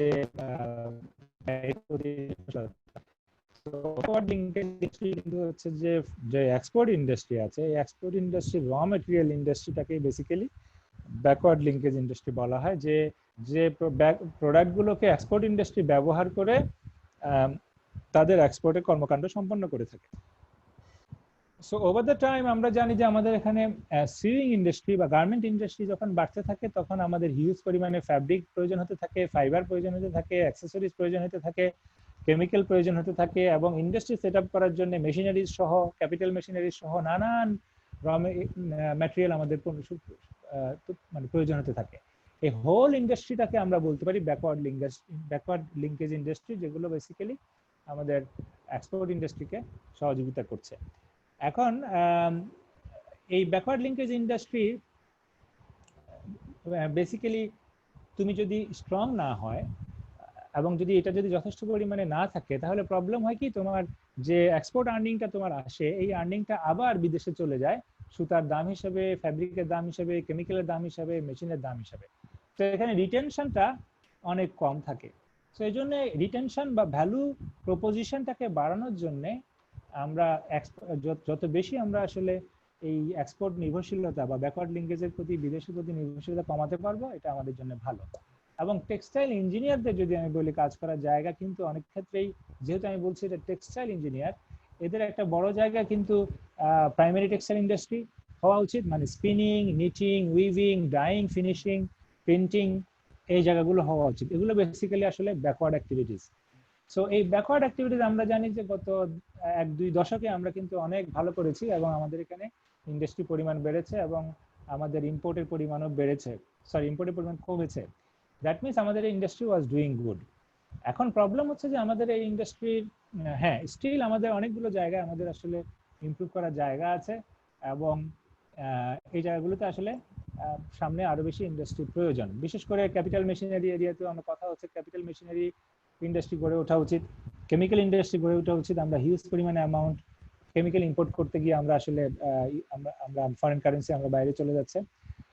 আর আমাদের দেশীয় যে র মেটেরিয়ালস আছে, সেই র মেটেরিয়ালস গুলোকে ব্যবহার করে পণ্য উৎপাদন করা যায় কিনা, এই জিনিসগুলো নিয়েও আমাদের কাজ করা উচিত। যেমন আমাদের জুট এবং আমাদের আরো অন্যান্য এগ্রিকালচারাল যেসব ফাইবার আছে, র মেটেরিয়ালস আছে, এগুলোকে কাজে লাগিয়ে আরো নানান রকম স্কোপ তৈরি করা যায় কিনা, যাতে করে নতুন মার্কেটও তৈরি করা যাবে, আবার একই সাথে আমাদের র মেটেরিয়ালস এর প্রতি, বাইরের প্রতি নির্ভরশীলতা আমরা কমাতে পারি। তো এই ব্যাকওয়ার্ড লিঙ্কেজ ইন্ডাস্ট্রি গ্রো করার জন্য আমরা যদি দেখে থাকি, আমাদেরকে কম্পিট করতে হয় তোমার কিছু মেজর কান্ট্রির সাথে, যেমন ইন্ডিয়া, চায়না। সো এই ইন্ডিয়া, চায়নার সাথে ব্যাকওয়ার্ড লিঙ্কেজ ইন্ডাস্ট্রি গুলো অলওয়েজ ফাইট করতে হয়, বিশেষ করে কস্টের ক্ষেত্রে। আমাদের দেশে এই যেমন সুতা, ফর এক্সাম্পল, আমাদের দেশে যদি তুমি যে সুতা তুমি আমাদের দেশে উৎপাদন করতে যে খরচ, ইন্ডিয়াতে অলওয়েজ এখানে 5 থেকে 10 সেন্ট, কোনো কোনো ক্ষেত্রে 20 সেন্ট পর্যন্ত খরচ কম হয়। তারা 10 থেকে 20 সেন্ট কম দামে তারা এই সুতা বিক্রি করতে পারে। চায়নাও একইভাবে ফ্যাব্রিক, বিশেষ করে আমরা হিউজ পরিমাণে ফ্যাব্রিক চায়না থেকে ইম্পোর্ট করে থাকি। ওই একই ফ্যাব্রিক গুলো তুমি বাংলাদেশে করতে গেলে আমরা লো কস্টে করতে পারি না। তো এই জন্য আমাদের ব্যাকওয়ার্ড লিঙ্কেজ ইন্ডাস্ট্রিতে সরকারের সাপোর্ট থেকে শুরু করে তোমাদের অনেক রোল আছে সেখানে। ভালো ভালো ইঞ্জিনিয়ার আমাদের দরকার, যারা কিনা লো কস্টে এই প্রসেসগুলোকে ডেভেলপ করতে পারে এবং লো কস্টে ম্যানুফ্যাকচারিং করতে পারে। সো এই ক্ষেত্রে গভর্নমেন্টের সাপোর্ট দরকার। র মেটেরিয়ালস বা ইউটিলিটিস, যেমন বিদ্যুৎ সহ, গ্যাস সহ, এগুলো বিল কমানো। তারপরে ব্যাকওয়ার্ড লিঙ্কেজ ইন্ডাস্ট্রিগুলোর জন্য মেশিনারি সহ অন্যান্য ক্ষেত্রে হেল্প করা। এবং আমাদের কাজ হচ্ছে বেসিক্যালি, আমি মনে করি ইঞ্জিনিয়ারদের কাজ হবে বেসিক্যালি এই স্কিলগুলো ডেভেলপ করা, যাতে করে এই ব্যাকওয়ার্ড লিঙ্কেজ ইন্ডাস্ট্রিতে সিগনিফিকেন্টলি রোল প্লে করতে পারে। আরেকটা জিনিস আমি একটু যোগ করতে চাই করোনার এই বাস্তবতায়। করোনা বাস্তবতায় ফরওয়ার্ড লিঙ্কেজ ইন্ডাস্ট্রি বা গার্মেন্ট ইন্ডাস্ট্রি যেমন এফেক্টেড হয়েছে, ব্যাকওয়ার্ড লিঙ্কেজ ইন্ডাস্ট্রিও কিন্তু এফেক্টেড হয়েছে। ব্যাকওয়ার্ড লিঙ্কেজ ইন্ডাস্ট্রিগুলো একটু আগে এফেক্টেড হয়েছে, কারণ গার্মেন্টসের যে এই ইয়াগুলো পেমেন্টগুলো মাস্টার এলসির এগেনস্টে যে পেমেন্টগুলো আসে, এই পেমেন্টগুলো যেহেতু বন্ধ হয়ে গেছে, এর ফলে back to back LC, master এলসির এগেনস্টে যে ব্যাক টু ব্যাক এলসি গুলো খোলা হয় বেসিক্যালি ব্যাকওয়ার্ড লিঙ্কেজের পেমেন্ট দেওয়ার জন্য, সে সুতার দাম দেওয়ার জন্য, ফ্যাব্রিকের দাম দেওয়ার জন্য বা কেমিক্যালসের দাম দেওয়ার জন্য, এই অনেক পেমেন্টই কিন্তু ব্যাংকগুলো আটকে দিয়েছে এবং এগুলো শিপমেন্ট হয়ে গেছে বা পণ্যগুলো দিয়ে দেওয়া হয়েছে, কিন্তু তারা এখনো টাকা পায় নাই। সো এই ধরনের কোম্পানিগুলো সাফার করছে। সো এইটা একটা ডিফিকাল্ট সিচুয়েশন, যে সিচুয়েশনে আসলে আমরা দেখতে পাচ্ছি যে ফরওয়ার্ড ব্যাকওয়ার্ড সবাই affected. But of course backward linkage ইন্ডাস্ট্রির স্ট্রেংথ যত ভালো থাকবে, আমাদের ওভারঅল ইন্ডাস্ট্রির স্ট্রেংথ তত ভালো থাকবে। বাট অফকোর্স একটা জিনিস মাথায় রাখা উচিত, ব্যাকওয়ার্ড লিঙ্কেজ ইন্ডাস্ট্রি অলওয়েজ করার ক্ষেত্রে মার্কেটকে মাথায় রেখেই এটা করা উচিত। সো শুধুমাত্র যদি আমি এই পর্যন্ত দেখি যে আমাদের গার্মেন্টস ফ্যাক্টরি পর্যন্ত দেখি, তাহলে আমার পুরো দেখা হবে না। আমাদের দেখতে হবে আমার ফাইনাল বায়ার, ফাইনাল কাস্টমার কারা, এদের কথা মাথায় রেখে ব্যাকওয়ার্ড লিঙ্কেজ ইন্ডাস্ট্রিকে ডিজাইন করা উচিত। আমি যদি এই ব্যাপারে সংক্ষেপে বলি যে আমাদের বিশেষ করে তোমাদের যারা ইঞ্জিনিয়ার আছে, তোমাদের ব্যাকওয়ার্ড লিঙ্কেজ ইন্ডাস্ট্রিতে প্রচুর সুযোগ আছে এবং তোমাদের নিজস্ব স্কিল গুলো এখানে আসলে ডেভেলপ করা যেতে পারে। আচ্ছা স্যার, স্যার আমাদের মাঝে একজন অডিও প্রশ্ন করতে যাচ্ছে এই প্রসঙ্গে, জোবাইর হোসেন নয়ন। তো আমি ওকে একটু রিকোয়েস্ট করব প্রশ্নটা সাবমিট করার জন্য। আসসালামু আলাইকুম। ইয়ান শুনতে পাচ্ছ আমারে? হ্যাঁ শুনতে পাচ্ছি, স্যারকে প্রশ্নটা করো। আচ্ছা, স্যারের কাছে আমার প্রশ্নটা একটু আমার আমার মতো ক্রিটিক্যাল। কারণ আজকে আমি একটা নিউজ দেখলাম প্রথম আলোতে যে 419টা ইন্ডাস্ট্রির মতো কোম্পানির মতো আমাদের এখানে অফ হয়ে গেছে। তার মধ্যে প্রথম আলো যে রিসার্চ দেখাইছে যে কি জন্য 419টা ইন্ডাস্ট্রি অফ হলো, তার মধ্যে তারা দুইটা রিসার্চ এখানে সাবমিট করছে। নাম্বার 1 সেটা হচ্ছে যে আমাদের প্রদেশ বাতিল হয়েছে এবং স্থগিত হয়েছে, মানে ব্র্যান্ড, ফ্যাশন ব্র্যান্ড যেগুলো আছে ওগুলো নিচ্ছে না। নাম্বার 2 হচ্ছে যেটা সেটা হচ্ছে যে আমাদের 2018 সালে শ্রমিকদের যে বেতন বাড়ানো হলো, এটা একটা বিষয়। তো এখানে করোনার কারণে আমাদের আসলে শিল্প এফেক্ট হচ্ছে। আমি বলি এই এফেক্টটা কি আসলে অস্থায়ী না স্থায়ী? আর মেইন যে এফেক্টটা, আমি যদি গত অর্থ বছরের জিনিসটা দেখি, গত অর্থ বছরে আমাদের যেটা হয় যে আমাদের -6.21 আমরা প্রবৃদ্ধি হয়, আমাদের অর্থনৈতিক প্রবৃদ্ধি বস্ত্র খাত, তার মানে আমাদের নেগেটিভ হয়। এখন ওইটা তো স্থায়ী, কিন্তু করোনার কারণে যেটা হচ্ছে অবশ্যই এটা তো হয়তো আমরা ব্যাকআপ করতে পারবো। তো স্যারের কাছে আমার প্রশ্নটা হচ্ছে, মেইনলি যে প্রশ্ন, যে করোনা পরবর্তী সময়ে যদি আমরা ব্যাকআপ করতে, মানে আমরা যদি ইন্ডাস্ট্রিতে আবার ফেরত আসতেও পারি, তারপরেও আমাদের আমাদের যে আসল যে সমস্যাগুলো আছে, যেমন আমাদের গ্যাস বিল বেশি, তারপর আমাদের ইন্ডাস্ট্রির অটোমেশনের অভাব, আমাদের উৎপাদন খরচ বেশি, এই জিনিসগুলো কিভাবে এফেক্ট করবে করোনা পরবর্তী সময়ে যদি আমরা পারি? আমি হ্যাঁ, তোমার কোশ্চেন আমি পরের অংশটা বুঝতে পেরেছি। আমি মানে কোশ্চেন আমি বুঝতে পেরেছি, আমি জাস্ট একটা ইনফরমেশন জানা দরকার। তুমি যেটা বলছিলে যে যে রেফারেন্সটা দিচ্ছিলে নিউজের 419টা ফ্যাক্টরি, এটা একটু বলবা? ওখানে একটা ইন্টারাপশন ছিল, কি হয়েছে নিউজটা? কোন ইয়েটা? 419টা ফ্যাক্টরি বর্তমানে বন্ধ হয়ে গেছে, এরকম একটা নিউজ হ্যাঁ, দিচ্ছে প্রথম আলো, যেখানে দুইটা রিসার্চ ওরা শো করছে। হ্যাঁ, দুইটা রিসার্চ শো করছে। একটা হচ্ছে আমাদের ব্র্যান্ড ফ্যাশন গুলো স্থগিত হয়ে গেছে, আর দ্বিতীয়ত হচ্ছে স্যার 2018 সালে আমাদের দেশের শ্রমিকদের একটা বেতন বাড়ানো হয়েছিল। তো এই দুইটা কারণে ওরা বলছে যে 419টা ফ্যাক্টরি। ওকে ওকে, বুঝতে পেরেছি। এখন তোমার দুইটা কোশ্চেন মূলত আমি যতটুকু বুঝতে পেরেছি, একটা হয়েছে যে অলরেডি আমাদের ইন্ডাস্ট্রি একটা নেগেটিভ গ্রোথের মধ্যে ছিলাম আমরা গত 1 বছরের 6 মাস, বেসিক্যালি 6 মাসের ইম্প্যাক্টে এসে আমাদের 1 বছরে পড়েছিল লাস্ট ফাইন্যান্সিয়াল ইয়ারে। আমরা বলতে পারি যে অলরেডি আমরা একটা নেগেটিভ গ্রোথের মধ্যে ছিলাম, আর বর্তমানে এর মধ্যে এসে আমরা করোনার এফেক্টটা আমাদের আসলো। তো করোনার ইম্প্যাক্টটা কি ক্ষণস্থায়ী কিনা, এবং আমরা কি এই করোনার পরবর্তী সিচুয়েশনে এর আগের যে প্রবলেম গুলো রয়ে গেছে আমাদের, এগুলো নিয়ে কি আমরা দাঁড়াতে পারবো কিনা। সো এখানে এক্স্যাক্টলি হ্যাঁ, সো আমি প্রথম করোনার ইম্প্যাক্টের জায়গাটা যদি আসি, এটা ক্ষণস্থায়ী কিনা। তো এটা অনেকে হয়তো বলতে পারে এটা ক্ষণস্থায়ী। হ্যাঁ, ডেফিনেটলি এখানে একটা বড় ইন্টারাপশন হয়েছে, যে ইন্টারাপশনটা একটা যতটা না করোনার প্রভাবে হয়েছে তার চেয়ে বেশি হয়েছে আসলে আমি মনে করব যে গ্লোবালি লিডারশিপের শূন্যতার কারণে হয়েছে, যেখানে করোনার মতো একটা ভাইরাসকে কিভাবে ডিল করতে হবে এই ব্যাপারে আমাদের গ্লোবাল নেতৃবৃন্দ কোনো স্পষ্ট গাইডলাইন এবং স্পষ্ট কর্মপদ্ধতি নিতে পারেনি। এর ফলে তারা হার্শ লকডাউনে গিয়েছে এবং হার্শ লকডাউনে যাওয়ার ফলে তারা আমরা দেখতে পেয়েছি রোগের ব্যাপারে তাদের চিন্তা ছিল যে তাদের স্বাস্থ্য ব্যবস্থা যাতে ভেঙে না পড়ে এবং রোগটা যাতে না ছড়িয়ে পড়ে। এই দুইটার কোনোটাই তারা করতে পারেনি। তারা যেমন যথেষ্ট পরিমাণ ট্রিটমেন্টের ব্যবস্থা করতে পারেনি, আবার রোগের যে বিস্তার এটাকে আসলে তারা নিয়ন্ত্রণ করতে পারেনি। আর যেটা হয়ে গেছে, যেটা বড় ড্যামেজ যেটা হয়েছে সেটা হচ্ছে অর্থনীতির বড় ড্যামেজ, এবং এই অর্থনীতির বড় ড্যামেজের ফলে অসংখ্য ছোট ছোট কোম্পানি বন্ধ হয়ে গেছে বা বন্ধ হয়ে যাওয়ার উপক্রম হয়েছে, এবং অনেক বড় কোম্পানি কিন্তু অলরেডি ব্যাংক্রাপসি ফাইল করা শুরু করেছে। তোমরা ব্যাংক্রাপসি বোঝো কিনা আমি জানি না। ব্যাংক্রাপসি মানে দেউলিয়া, অর্থাৎ তারা এই ফ্যাক্টরিগুলো, এই কোম্পানিগুলো নিজেদেরকে দেউলিয়া ঘোষণা করছে, এবং এই দেউলিয়া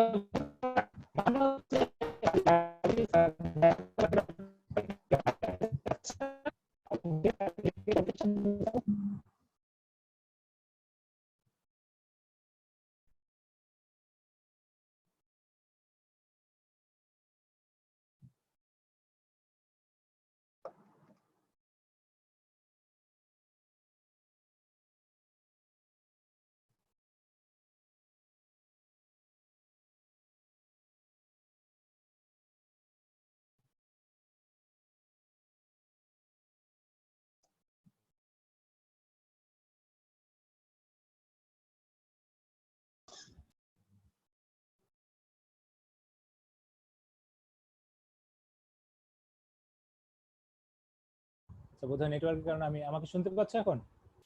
স্যার এখন শোনা যাচ্ছে, কিছুক্ষণ আগে প্রবলেম করতেছিল স্যার। আচ্ছা, আমি যেটা বলছিলাম যে অনেক ছোট কোম্পানি বন্ধ হয়ে গেছে এবং অনেক বড় বড় কোম্পানিও বন্ধ হয়ে যাওয়ার উপক্রম হয়েছে। তো এটা আমি এটা যে কারণে হয়েছে, এটা শুধুমাত্র করোনার ইম্প্যাক্টে আসলে হয়নি, এটা আসলে করোনার যে ম্যানেজমেন্টটা এটা প্রপারলি না হওয়ার কারণে হয়েছে। এখন যে প্রশ্নটা যেটা হচ্ছে যে এই চেঞ্জটা কি আসলে পার্মানেন্ট? এখন যেহেতু করোনার ব্যাপারে এখনো পর্যন্ত কোনো প্রকার সলিউশন এবং কোনো প্রকার ফিক্সড কোনো সলিউশনে গ্লোবাল নেতৃবৃন্দ আসতে পারেনি, এর ফলে বলা যায় যে এই ইম্প্যাক্টটা এখনো আমাদের দেখতে হবে যে হাউ ইট মুভস। কিন্তু কিছু জিনিস পার্মানেন্ট বা একেবারেই পার্মানেন্ট না হলেও একটু মধ্য থেকে দীর্ঘমেয়াদী প্রভাব আছে যে বিষয়গুলো, সেগুলো কয়েকটা জিনিস আমি বলতে পারি। এর মধ্যে একটা বড় ডিমান্ড দেখা যাবে, তোমরা দেখতে পাবা, সেটা হচ্ছে মেডিকেল টেক্সটাইল সহ প্রোটেক্টিভ ক্লদিং এর ক্ষেত্রে একটা বড় ডিমান্ড আসবে, মাস্ক, পিপিই সহ এই ধরনের গুলোতে। এবং আমরা দেখতে পাচ্ছি যে ফ্রন্টলাইন যারা আছে, মেডিকেল স্টাফ থেকে শুরু করে আইন শৃঙ্খলা বাহিনী থেকে শুরু করে পাবলিক রিলেটেড যারা কাজকর্ম করে, এদের যেমন পিপিই দরকার, ঠিক একইভাবে আমাদের যে গার্মেন্ট ইন্ডাস্ট্রিগুলোতে যারা কাজ করছে তাদেরও এই ধরনের প্রোটেক্টিভ ইকুইপমেন্টস লাগবে। এবং বিভিন্ন ফেজে প্রোটেক্টিভ ইকুইপমেন্টস গুলো, প্রোটেক্টিভ গিয়ার গুলো আসলে ডিমান্ড আসবে। তো সেই ক্ষেত্রে এখানে একটা হিউজ মার্কেট তৈরি হয়েছে। সো মেডিকেল টেক্সটাইলের জন্য নতুন ডিমান্ড এবং নতুন মার্কেট এবং নতুন ফাইবার, নতুন প্রোডাক্ট এগুলো ডেভেলপ করতে হবে, এবং এখানে বাংলাদেশেরও সুযোগ আছে। সো এটা একটা নতুন সেগমেন্টে আমরা যাচ্ছি, যেহেতু ডিমান্ড সেগমেন্টে একটা বড় চেঞ্জ আসতেছে এবং সাপ্লাই সেগমেন্টও এর ফলে একটা চেঞ্জ আসবে। এটা একটা সেগমেন্ট। আরেকটা সেগমেন্ট হচ্ছে যে অনেকে বলছে যে about 30 to 40%, if it is not 40%, 30% আসলে ডিমান্ড ফল করবে ফাস্ট ফ্যাশন প্রোডাক্ট, অথবা হচ্ছে যে ওভারঅল অ্যাপারেল প্রোডাক্টের ডিমান্ড ফল করবে। সো এই 30% যখন ফল করবে, কোন প্রোডাক্ট রেঞ্জে গিয়ে এটা হিট করবে এটা দেখার বিষয়। কিন্তু বেশিরভাগেরই ধারণা হচ্ছে যে একটু মিড টু হাই এন্ড প্রোডাক্টের বেশি হিট করবে, এবং লো প্রাইস প্রোডাক্টগুলোর ডিমান্ড অতটা হিট করবে না, যদিও হিট করবে এখানেও, কিন্তু অতটা কমবে না। সো একটু দীর্ঘমেয়াদী প্রভাব যেটা করোনার, সেই দীর্ঘমেয়াদী প্রভাবটা হচ্ছে যে মার্কেটে যেহেতু সেলিং পয়েন্টগুলো বন্ধ বা হচ্ছে যে অ্যাক্সেসটা কম, এর ফলে এই সেলসটা কমে যাবে। এখন এই সেলস কমে গেলে ডিমান্ডের একটা ব্রেকেজ আসবে, শর্টেজ আসবে। সেক্ষেত্রে আমাদের মতো দেশগুলোতে অর্ডারের সংখ্যা কমতে পারে, কমার সম্ভাবনাই বেশি। সো আমরাও আমাদেরও একটা ধরনের ফোরকাস্ট, যেটা অ্যাবাউট 25%-এর মতো আমাদের এক্সপোর্ট অর্ডার সামনে দিনগুলোতে রেগুলার এক্সপোর্ট অর্ডার থেকে কমে যেতে পারে। তবে অনেকে আলোচনা করছে আরেকটা বিষয়, যেটা হচ্ছে যে চায়নার ইম্প্যাক্ট। আমি জানি না একটু কঠিন হয়ে যাচ্ছে কিনা তোমাদের জন্য। তো চায়নার ইম্প্যাক্টটা অনেকে বলছে যে ওয়েস্টার্ন ওয়ার্ল্ড চায়না থেকে সোর্সিং কমিয়ে দিতে চায় এবং এই সোর্সিংটা বাংলাদেশের মতো জায়গাগুলোতে আসতে পারে। কিন্তু আমি এক্ষেত্রে একটু সাবধানী থাকতে চাই। আমি অনেকটা সরাসরি ভাবে একমত হব না। হ্যাঁ, এই চায়নার উপরে বিশেষ করে আমেরিকা যে ট্রেড ওয়ারের ফলে এক ধরনের চাপ প্রয়োগ করার চেষ্টা করছে, তো এর ফলে কিছু অ্যাডভান্টেজ আসতে পারে। কিন্তু একই সাথে আমাদের যে কম্পিটিটর কান্ট্রিগুলো আছে, যেমন ভিয়েতনাম, ইন্ডিয়া, পাকিস্তান, কম্বোডিয়া সহ এই কম্পিটিং কান্ট্রিগুলো কিন্তু এই মার্কেটটা গ্র্যাব করার জন্য ডেসপারেট হবে। সো আমরা যদি আমাদের এন্ডে যদি প্রস্তুতি না নিতে পারি, আমরা যদি আমাদের কম্পিটিটিভনেস বাড়াতে না পারি, আমরা যদি আমাদের কস্ট না কমাতে পারি, তাহলে কিন্তু it will be very difficult to grab that order. আর এখানে প্রাইসের উপরে, কস্টের উপরে আরো বড় একটা চাপ আসবে এবং এই চাপের ফলে আমাদের ইন্ডাস্ট্রিগুলো আরো স্যান্ডউইচ হবে এবং আরো ডিফিকাল্ট হবে তাদের জন্য কম্পিটিটিভ থাকাটা। তো এই জন্য এই জায়গাগুলোতে আসলে আমাদের ফিউচারে কাজ করতে হবে, কস্ট কমানোর এই জায়গাগুলোতে। সো এখানে যে ফ্যাক্টরিগুলো বন্ধ হয়েছে, এই ফ্যাক্টরিগুলো যে কারণগুলো দেখিয়েছে, আমি আসলে এই কারণগুলোর সাথে যথার্থভাবে একমত নই। হ্যাঁ, ঠিক আছে, যেহেতু আমি এক্সপোর্টের অর্ডারগুলো পেমেন্টটা তারা পাচ্ছে না, তার মানে তাদের হাতে টাকা নাই, তো তারা কিভাবে বেতন দিবে? কিন্তু তুমি যদি দেখো ওয়ার্কারদের বেতন বাড়িয়ে কি এটা কি আসলে খুব বেশি বাড়ানো হয়েছে? আমরা জানি যে এটা কিন্তু মিনিমাম ওয়েজের থেকেও কিন্তু অনেক কম আসলে বেড়েছে। তো ওয়ার্কারদের বেতন বাড়িয়ে আসলে এমন জায়গায় আসলে যায়নি যে বেতনটা আসলে তাদের জন্য এফোর্ড করা সম্ভব না। এটা যদি এফোর্ড করা সম্ভবই হতো না, তাহলে তো এই ইন্ডাস্ট্রি আরো আগেই বন্ধ হয়ে যেত। আর এটা যদি পেমেন্ট নাই করতে পারে ইন্ডাস্ট্রি, আমি মনে করি ইন্ডাস্ট্রি থাকার আসলে কোনো যোগ্যতা রাখে না, এই ইন্ডাস্ট্রি থাকার দরকারও নাই আমার।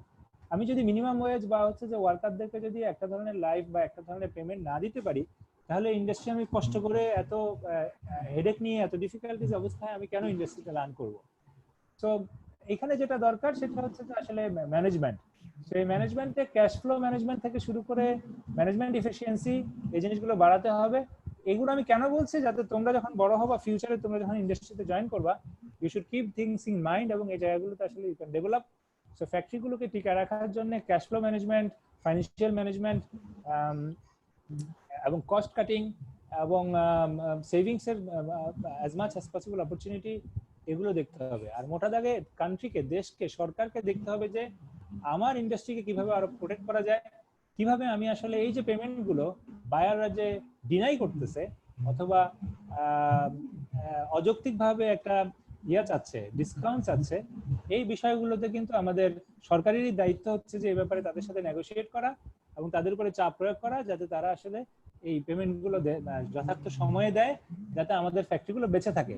এই পেমেন্ট যদি 6 মাস 1 বছর পরে আসে, ফ্যাক্টরিগুলো কোনো কাজে আসবে না, এর মধ্যে কিন্তু ফ্যাক্টরিগুলো মারা যাবে এবং আমাদের হোল ফাইন্যান্সিয়াল সিস্টেম কোলাপস করে করার একটা সম্ভাবনা আছে। সরকার টাকা ছেপে এটাকে ওভারকাম করার চেষ্টা করছে, কিন্তু আমাদের দেশের সরকারের আমার মনে হয় না এরকম কোনো ক্যাপাসিটি আছে যে একটা আনলিমিটেড পরিমাণে টাকা ছাপতে থাকবে এবং এই ধরনের একটা ক্যালামিটিকে তারা ওভারকাম করতে পারবে। যেটা দরকার তাদের যে আমাদের কাস্টমারদের উপরে বা আমাদের যে কাস্টমার কান্ট্রিগুলো আছে এগুলোর উপরে চাপ প্রয়োগ করা, যাতে তারা তাদের কোম্পানিগুলোকে চাপ প্রয়োগ করে, তারা যাতে আমাদের পেমেন্ট গুলো ক্লিয়ার করে দেয়। তো এটা যদি হয়, তাহলে আমরা শর্ট টার্মে বেঁচে যেতে পারবো এবং আমরা দীর্ঘমেয়াদে আমরা আমাদের প্রস্তুতি নিতে পারবো কিভাবে আমরা আসলে টিকে থাকতে পারি। সো এখন কিন্তু শর্ট টার্ম থেকে মিড টার্মে বেঁচে থাকাটা একটা চ্যালেঞ্জ। এই বেঁচে থাকার জন্য এই সাপোর্ট গুলো দরকার। এটা যদি বেঁচে থাকা যায়, তাহলে আমরা দীর্ঘমেয়াদে টিকে থাকার ব্যাপারে আমরা প্রস্তুতি নিতে পারি এবং সেদিকে আমরা এগিয়ে যেতে পারি। দীর্ঘমেয়াদে ইন্ডাস্ট্রি টিকে থাকার জন্য যত রকম স্কিল সেট বলো, যত রকম কম্পোনেন্ট ইন্ডাস্ট্রি থাকা দরকার, এগুলো সবই আমাদের আছে। কিন্তু আমরা আসলে গ্লোবাল মেকানিজমে এসে এক ধরনের, আমি বলবো কি, এটা এক ধরনের একটা স্ট্রেসিং একটা সিচুয়েশনে আছি। আমরা দুই দিক থেকে চাপে থাকি, আমরা বাইরের দিক থেকে চাপে থাকি, র মেটেরিয়ালস এর একটা গ্যাপে থাকি। সো এই ইন্ডাস্ট্রি স্ট্রাকচারটা আমাদেরকে আসলে আজকে ভোগাচ্ছে।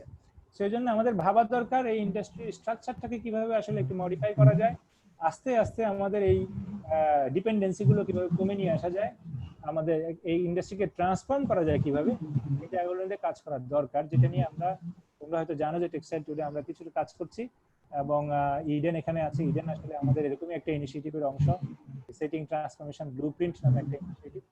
সেটার অংশ। এটা অনেকে তোমরা হয়তো জানো বা আমাদের আরো এই বিষয়ে তোমরা আরো জানতে পারো পরবর্তীতে। সো এই জায়গাগুলোতে কাজ করলে আস্তে আস্তে ইন্ডাস্ট্রিকে আমরা আসলে প্রিপেয়ার করতে পারি সেই লাইনে আর কি। আমি কি আরো আস্তে আস্তে কথা বলা উচিত ইডেন? আমাদের না স্যার, ভালো হচ্ছে, সমস্যা হচ্ছে না স্যার, বুঝা যাচ্ছে স্যার। এই যে করোনার যে একটা মোকাবেলা পরিস্থিতি আমরা মোকাবেলা করতে যাচ্ছি, এবং এরপরে যে টেক্সটাইল ইঞ্জিনিয়ার আমাদের এরকম একাডেমিক কার্যক্রম থেকে দেশের প্রায় বিভিন্ন শিক্ষা প্রতিষ্ঠান থেকে প্রতি বছর অনেকগুলো স্টুডেন্ট বের হচ্ছে, এরকম নতুন নতুন ফ্রেশারদের জন্য কি পরিমাণ চ্যালেঞ্জ আসতে যাচ্ছে স্যার, এই বিষয়ে যদি একটু ধারণা দিতে। ওয়েল, আমি এতক্ষণ যে কথাগুলো বললাম তোমরা মানে হতাশ হয়েও না আবার। হ্যাঁ, তো বিশেষ করে তোমাদের আসলে আমি মনে করি না খুব বেশি হতাশ হওয়ার কিছু আছে, বিকজ তোমরা তো একটা ফ্যাক্টরি মালিক নয় এখনো, তাই না? তোমরা এখনো ইন্ডাস্ট্রি চালাচ্ছ না, বা তোমরা ইন্ডাস্ট্রিতে হিউজ পরিমাণে ইনভেস্ট করো নাই। তো তোমরা ইনভেস্ট করছো, অফকোর্স যে ইনভেস্ট করছো সেটা হচ্ছে তোমরা যে স্টাডি করছো, তোমরা ইউনিভার্সিটিতে ভর্তি হয়েছো, কলেজে ভর্তি হয়েছো, সো 3-4 বছর স্টাডি করছো এবং এরপরে তোমরা পাস করে এই ইন্ডাস্ট্রির জন্য কাজ করতে চাও। এটা তোমাদের একটা চিন্তা।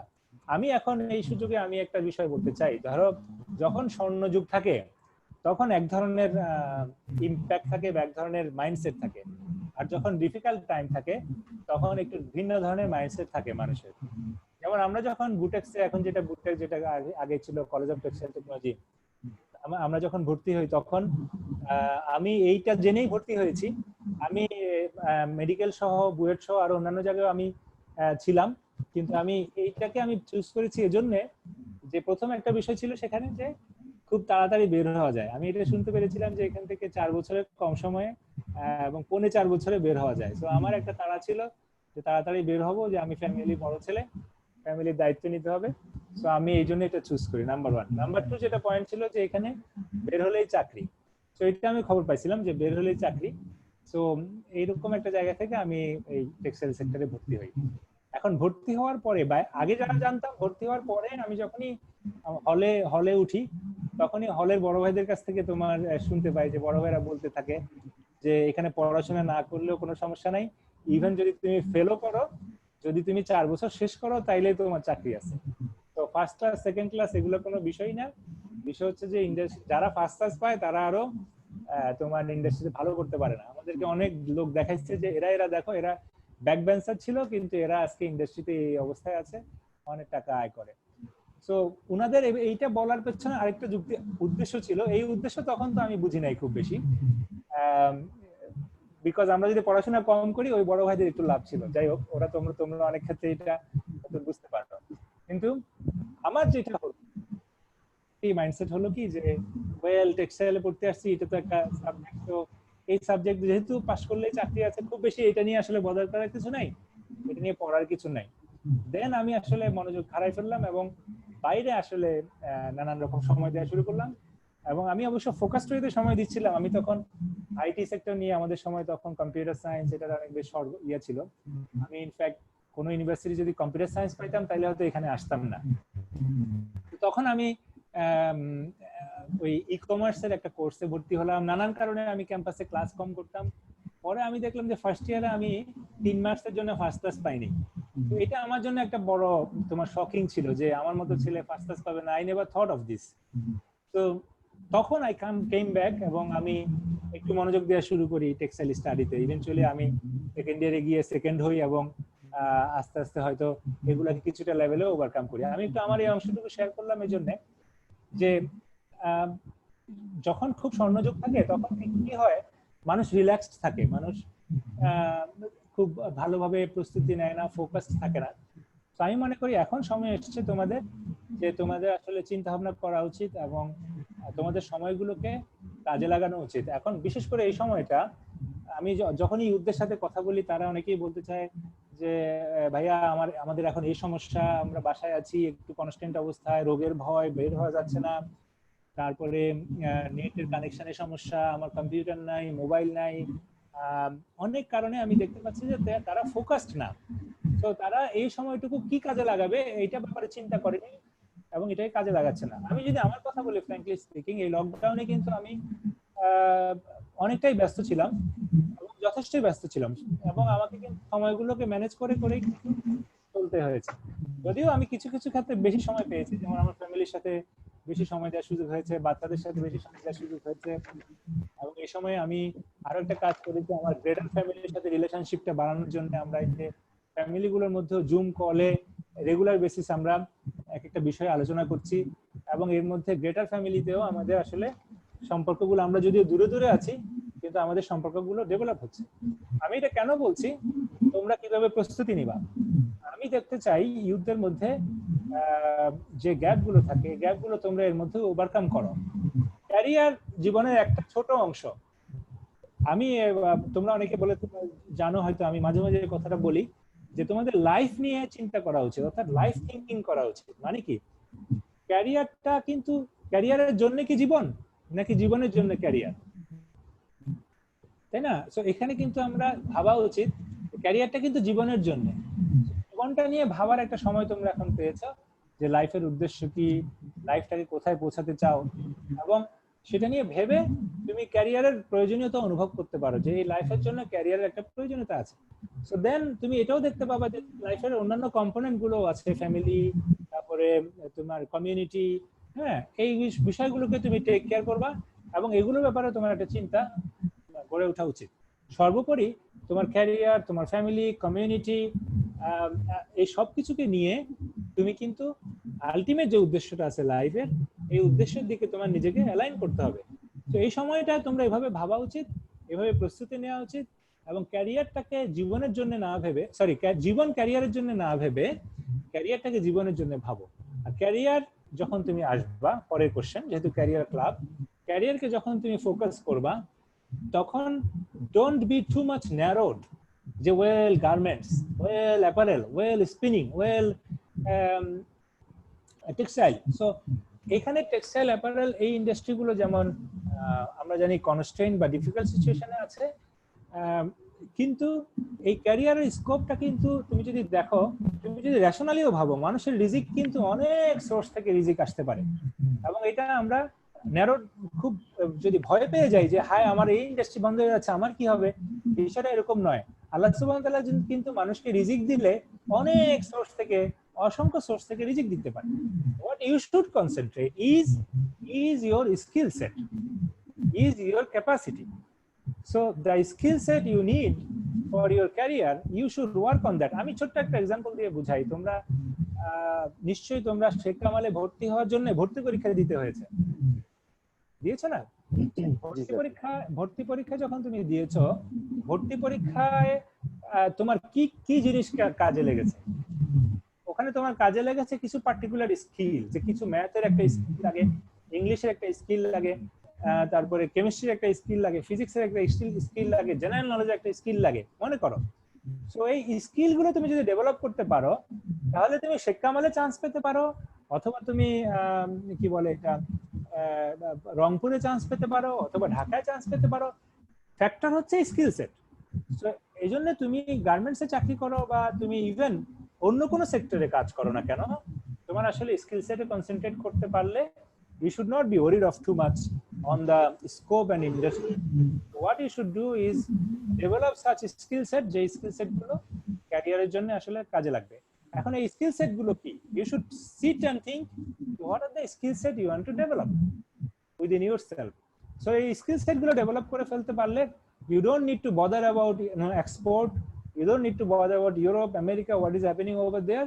You need to look at what are the opportunities coming, and you have the skill set, you just plug them in, and then your career you can design in a way যেটা তুমি একটা লক্ষ্যের দিকে নিয়ে যেতে পারো। So এটা নিয়ে একটু ব্যাপক আলোচনার বিষয়, আমি একটু সংক্ষেপে বললাম যে তোমরা যদি স্কিল সেটের উপরে নজর দাও, তাহলে কিন্তু ইন্ডাস্ট্রি কি হচ্ছে, ধ্বংস হচ্ছে নাকি আগাচ্ছে, খুব বেশি চিন্তা করতে হবে না। এমনিতেই তোমাদের এত চিন্তা নাই, যেহেতু তোমরা এখন থার্ড ইয়ার মাঝামাঝি আছো, অনেকে সেকেন্ড ইয়ার, ফার্স্ট ইয়ার আছো।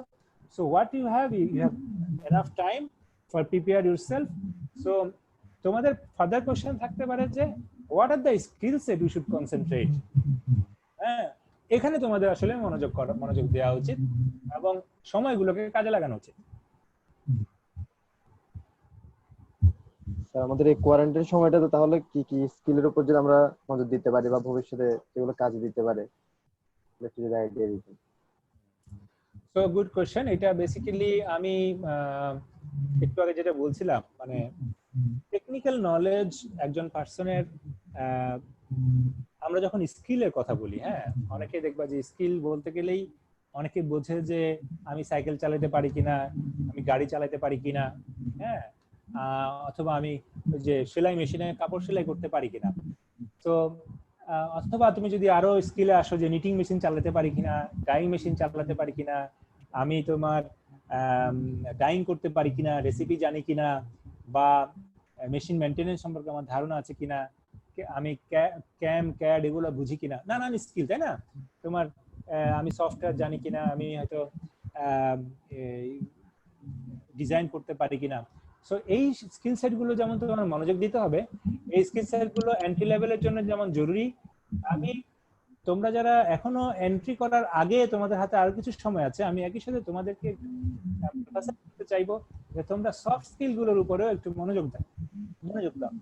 এখন এই সফট স্কিলের কিন্তু একটা বড় জায়গা হচ্ছে যে তোমার নিজেকে জানা, তোমার নিজের উদ্দেশ্য, লাইফের উদ্দেশ্য কি সেটা জানা, এবং লাইফকে একটা একটা কমপ্লিট ফ্রেমওয়ার্কের মধ্যে দেখতে পাওয়া, বুঝতে পারা। আমি ইউথদের জন্য এই জিনিসটা একটু জোর দিতে চাই অলওয়েজ। কেন? বিকজ তোমরা ইউথরা কিন্তু পটেনশিয়ালিটি দ্বার প্রান্তে দাঁড়িয়ে আছো, তোমাদের জীবন পুরোপুরি সামনে আছে, এবং তোমার ফান্ডামেন্টাল বেস যদি স্ট্রং হয়, তুমি অন্যান্য প্রবলেম গুলোকে কিন্তু ওভারকাম করে ফেলতে পারবা ইভেন্চুয়ালি। সে তুমি যদি ক্যাট ক্যাম ইন্ডাস্ট্রিতে জয়েন করতে চাও, তুমি হয়তো 3 মাসের একটা কোর্স করে, 2 মাসের একটা কোর্স করে ওই স্কিল সেটটা ডেভেলপ করে ফেলতে পারবা। কিন্তু তুমি যদি ফোকাস হারিয়ে ফেলো, অর্থাৎ তুমি যদি তোমার লাইফের মূল উদ্দেশ্যটা হারিয়ে ফেলো, তুমি যদি ভিন্ন দিকে চলে যাও, তাহলে তোমার জীবনকে তুমি কিন্তু ফিরিয়ে আনাটা অনেক কঠিন হবে। আমি জানি তোমরা হয়তো জেনে থাকবা, বুঝে থাকবা, আজকে এখানে যারা জয়েন করেছে ক্যারিয়ার ক্লাবে, এরা অনেকেই হয়তো অ্যাডভান্সড বা হচ্ছে যে ফোকাস গ্রুপ অফ পিপল। কিন্তু ওভারঅল ইউথদের মধ্যে আমি একটা জিনিস দেখতে পাই যে ইউথদের মধ্যে কোনো ভিশন নাই, কোনো ওইরকম লেভেলের কোনো, আমি জেনারেলি এই জিনিসগুলো একটু কম দেখতে পাচ্ছি এখন, যে ভিশন, লক্ষ্য, জীবনের ব্যাপারে একটা কনক্রিট আইডিয়া, এবং রেসপন্সিবিলিটি নিয়ে মেন্টালিটি, সোসাইটি, ফ্যামিলি, সবকিছুকে নিয়ে এগিয়ে যাওয়ার একটা মেন্টালিটি, এই জায়গাটা গ্যাপ দেখতে পাচ্ছি। এই জন্য আমি লাইফ থিঙ্কিং এর উপরে অলওয়েজ জোর দিয়ে থাকি। সো এটা যদি তুমি সময় না দাও, অনেকে মনে করতে পারো এটা কি স্কিল নাকি, এটা কিভাবে স্কিল হয়, এটা কিন্তু স্কিল। এখন এই স্কিলটা, যেমন ধরো আমি ওই দিনও বলছিলাম কিছু গুণাবলী, যেমন ধরো ডিসাইসিভনেস বা ডিসিশন নেয়ার ক্যাপাসিটি। ডিসাইসিভনেস, তোমরা কি মনে করো এটা একটা স্কিল না? হ্যাঁ, তুমি ধরো, তুমি কি আসলে ঢাকায় থাকবা নাকি তুমি ঝিনাইদহে থাকবা, অথবা তুমি চাকরি করলে কোথায় করবা, কোথায় করবা না, তুমি আগামী দিনটা কিভাবে কাটাবা, তুমি একটা জামা কাপড় কিনতে গেলে কোন কালার চুজ করবা এবং কি কিনবা, তোমার বাবা মার জন্য তুমি যদি একটা সিদ্ধান্ত দিতে চাও, বা তোমার বোনের বিয়ের ব্যাপারে তুমি সিদ্ধান্ত দিতে চাও, ভাইয়ের বিয়ের ব্যাপারে সিদ্ধান্ত দিতে চাও, কি কি ফ্যাক্টর চিন্তা করে তুমি আসলে সিদ্ধান্ত দেওয়া উচিত। তো আমরা কিন্তু সিদ্ধান্ত নেই, হ্যাঁ, এবং ওই লোকগুলোরই কদর সোসাইটিতে বেশি যারা কিন্তু সিদ্ধান্ত দিতে পারে ফ্যামিলির মধ্যে, ইভেন জবে। তুমি দেখবা ক্যারিয়ারে যারা বড় হয়েছে, যারা তোমার ধরো জেনারেল ম্যানেজার হয়েছে, ম্যানেজার হয়েছে, এরা কেন ম্যানেজার, এরা কেন ইনফ্লুয়েন্সিয়াল, এরা কেন স্যালারি বেশি পায়? Only because they can give decision. এখন এই ডিসিশন মেকিং এর ব্যাপারটা কিন্তু একটা skill. So you need to develop this skill. তো এই এই এই স্কিলটা তোমার লাইফের ব্যাপারে যেমন ডেভেলপ করা উচিত, তোমার পড়াশোনার প্রতিটা জায়গায় কিন্তু এটা হেল্প করবে। তো এইভাবে ভিশন কি হওয়া উচিত, গোল কি হওয়া উচিত, এগুলো কিন্তু শিক্ষার বিষয়। আরেকটা যেমন গুণাবলীর কথা বলি, যেটা হচ্ছে তোমার ডিসাইসিভনেস, যেমন একটা বললাম, আরেকটা বললাম প্রায়োরিটি করার গুণাবলী। হ্যাঁ, প্রায়োরিটি করার গুণাবলী।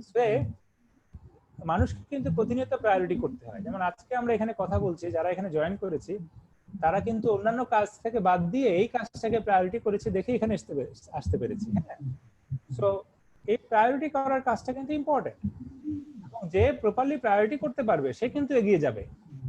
So irrespective of the industry, opportunity and other things, এই স্কিল সেট গুলো যদি তোমার মধ্যে থাকে, দেন তুমি কিন্তু যে কোনো ইন্ডাস্ট্রিতে, যে কোনো সময়ে, যে কোনো জেনারেশনে তুমি ভালো করতে পারবা।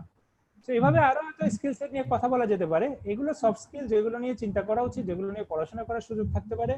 বিশেষ করে লকডাউন সিচুয়েশনে তোমরা ব্যস্ত হয়ে যাওয়ার আগে এই বিষয়গুলো নিয়ে একটু ভাবতে পারো, এই বিষয়গুলো কাজ করতে পারো। এবার আসি আমি সেকেন্ডলি যেগুলো তোমার টেকনিক্যাল স্কিলে যে জায়গাটায় কাজ করা দরকার।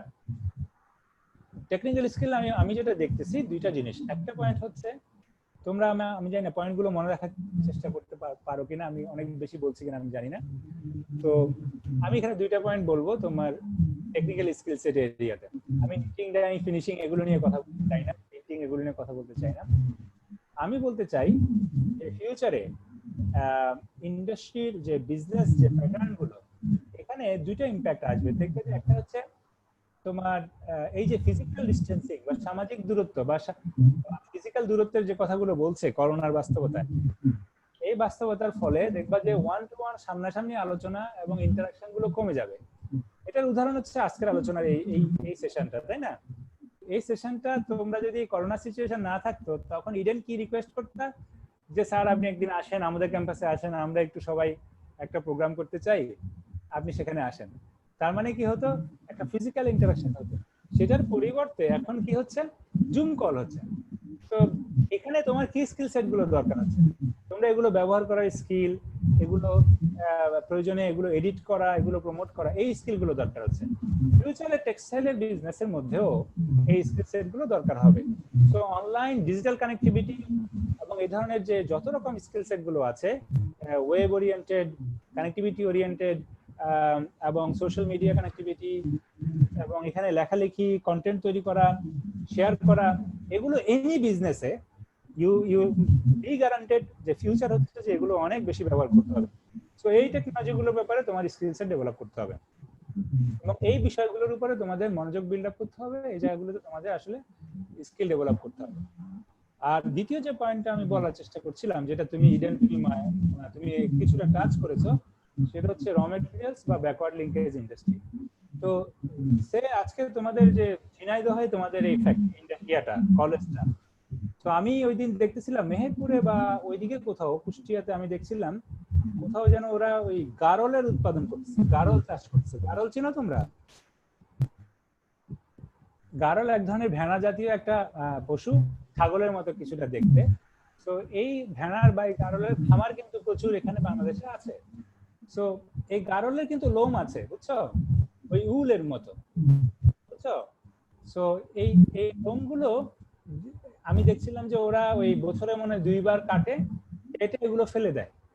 সো এগুলো কোনো কাজে আসে না। তো আই ওয়াজ জাস্ট থিংকিং, এটা কিন্তু ফাইবার, অনেক দামি একটা ফাইবার।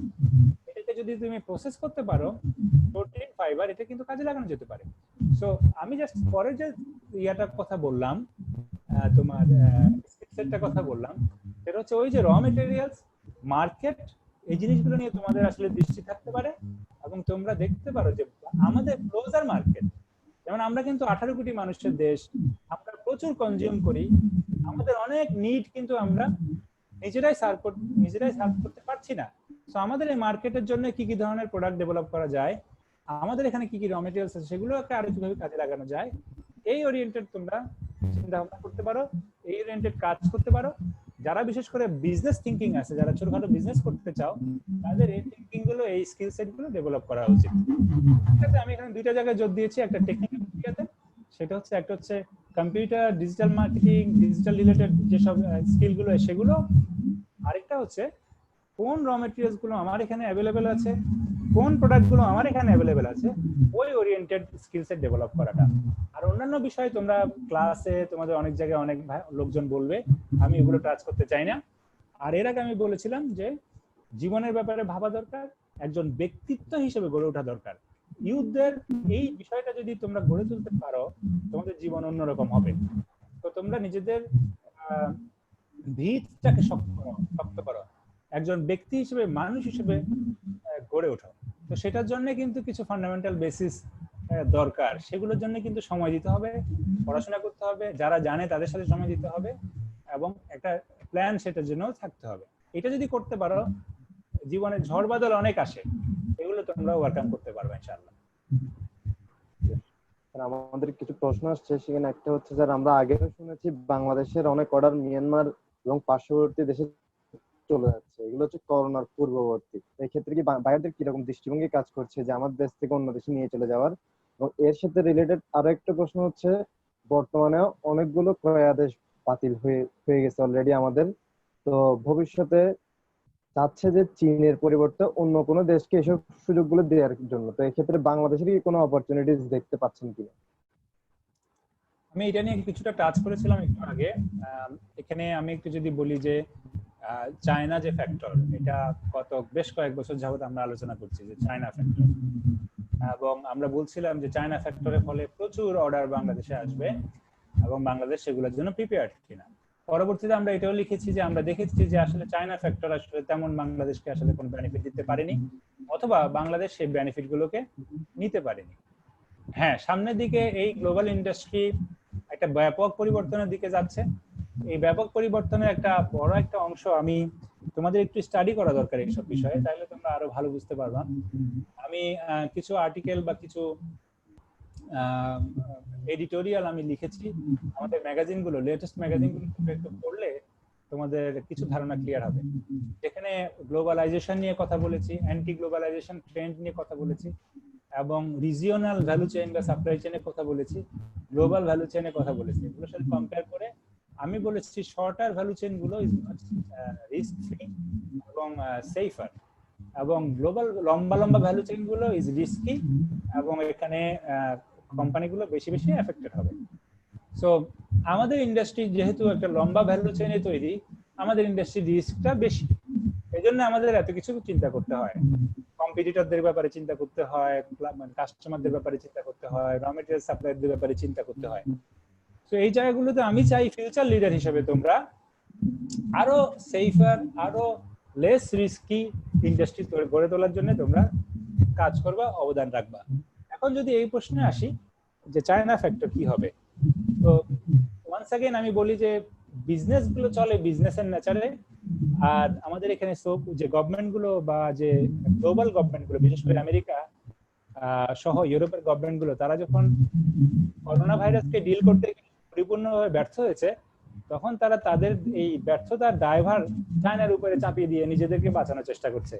সো এই চাপিয়ে দেওয়ার জন্য তারা এই ধরনের কথাবার্তা বাড়াচ্ছে এবং চায়নার উপরে চাপ প্রয়োগ করার চেষ্টা করছে, এবং এর ফলে অনেকে ভাবতেছে যে ফিউচারে চায়না থেকে অনেক অর্ডার শিফট করবে, তারা ওখানে অর্ডার প্লেস করবে না। কোম্পানিগুলো আমি অন দ্য কন্ট্রারি যদি দেখি, বিজনেসগুলো তুমি যদি কম্পিটিটিভ প্রাইসে না দিতে পারো, তুমি যদি প্রাইস এবং কোয়ালিটি মিট করতে না পারো, তাহলে এই অর্ডার তোমার কাছে কখনো আসবে না। সো এবার চায়না ফ্যাক্টর হোক আর ইন্ডিয়া ফ্যাক্টর হোক, যাই হোক, এই ফ্যাক্টরগুলো কাজে দিবে না যদি না তুমি আসলে কম্পিটিটিভনেস ডেভেলপ করতে না পারো। এখন এই product range, competitiveness, raw materials এবং স্কিল, এই জিনিসগুলো কম্পিটিশন হচ্ছে যে মেইন। তো আর কম্পিটিটর যারা আছে, কম্পিটিটর গুলো এই মার্কেটের জন্য ডেসপারেটলি কম্পিট করছে। আমরাও যদি বোকার মতো একই জায়গায় মানে কম্পিট করতে থাকি, তাহলে আমরাও সবাই সহ নিচে করতে থাকবো। এজন্য আমাদের কিন্তু এই জায়গাগুলোতে চিন্তা করা উচিত, মার্কেট সেগমেন্ট ডেভেলপ করা উচিত, মার্কেট সেগমেন্ট নিয়ে অ্যানালাইসিস করা উচিত যে কোন মার্কেট সেগমেন্টে আমরা যাবো এবং ডেভেলপ করবো। সে মিয়ানমার, তো মিয়ানমার কিন্তু নতুন একটা দেশ গার্মেন্টসের জন্য।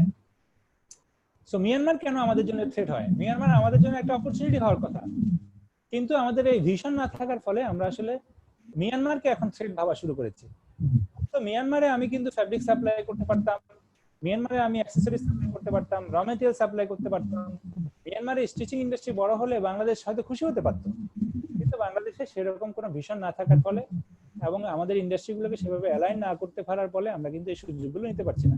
তোমরা যারা উঠে আসবে, তোমরা এই ধরনের মাইন্ডসেট গুলো নিয়ে উঠে আসা উচিত এবং এই ধরনের চিন্তা এবং এই ধরনের এইগুলোকে, স্কিলগুলোকে ডেভেলপ করা উচিত। খুব বেশি ভয় পাওয়ার কিছু নেই, আমি যেটা বললাম, এই যে ইন্ডাস্ট্রি মেকানিজম গুলো, এগুলোকে ফলো করো, but don't get started because you have time. তোমার কালকে এখনই চাকরি লাগবে না, অন্তত তুমি অন্তত 1.5 বছর, 1 বছর, 2 বছর, কারো কারো ক্ষেত্রে 2.5-3 বছর সময় আছে। Keep cool, keep focused, build yourself on your skill set. ঠিক আছে স্যার, একটা প্রশ্ন আসছে, ক্যাট সফটওয়্যার লেকচার কোন স্টুডেন্ট ভার্সন আছে কি? ক্যাট সফটওয়্যার নিয়ে কথা হয়েছিল, এটা লেকচার কোন স্টুডেন্ট ভার্সন কি আছে এরকম? এটা তো আসলে লেকচার লোকজন অ্যানসার করতে পারবে। এখন আমি যতটুকু জানি যে শুধু লেকচার না, আরো অন্যান্য ক্যাট গুলো ইউনিভার্সিটিগুলোর জন্য তারা স্পেশাল প্যাকেজ ঘোষণা করে এবং তারা স্পেশাল স্টুডেন্ট আইডি সহ এই জিনিসগুলো দেয়। তো এটা তোমাদের কলেজ থেকে ইউনিভার্সিটি থেকে যদি তারা যোগাযোগ করে, তোমাদের ওখানে আছে কিনা সফটওয়্যারটা আমি জানি না, তাহলে তোমরা অনেক সময় অনেক কোম্পানি এই সুযোগটা দেয়, স্পেশাল ডিসপ্লের মাধ্যমে তারা এই জিনিসগুলো দেয়। আর এই ল্যাকটা সহ অন্যান্য অনেক সফটওয়্যারই আজকাল অনেক ক্ষেত্রে আউটসোর্স সফটওয়্যারও পাওয়া যায়, তোমরা সেগুলো অনেক সময় কালেকশন করা যায়। যারা এই ব্যাপারে খুব বেশি আগ্রহী তারা হয়তো ওই জিনিসগুলো কালেকশন করার চেষ্টা করতে পারো। আমাদের সাথে ট্যালেন্ট হান্টের ন্যাশনাল রাউন্ড কম্পিটিশনে আমাদের সাথে একজন আছে আমাদের ক্যারিয়ার ক্লাবের, ইয়াকুব হোসেন হৃদয়, একটা অডিও প্রশ্ন করতে যাচ্ছে আপনার সাথে। ওকে। হ্যালো, আসসালামু আলাইকুম স্যার। স্যার আমাকে শোনা যাচ্ছে?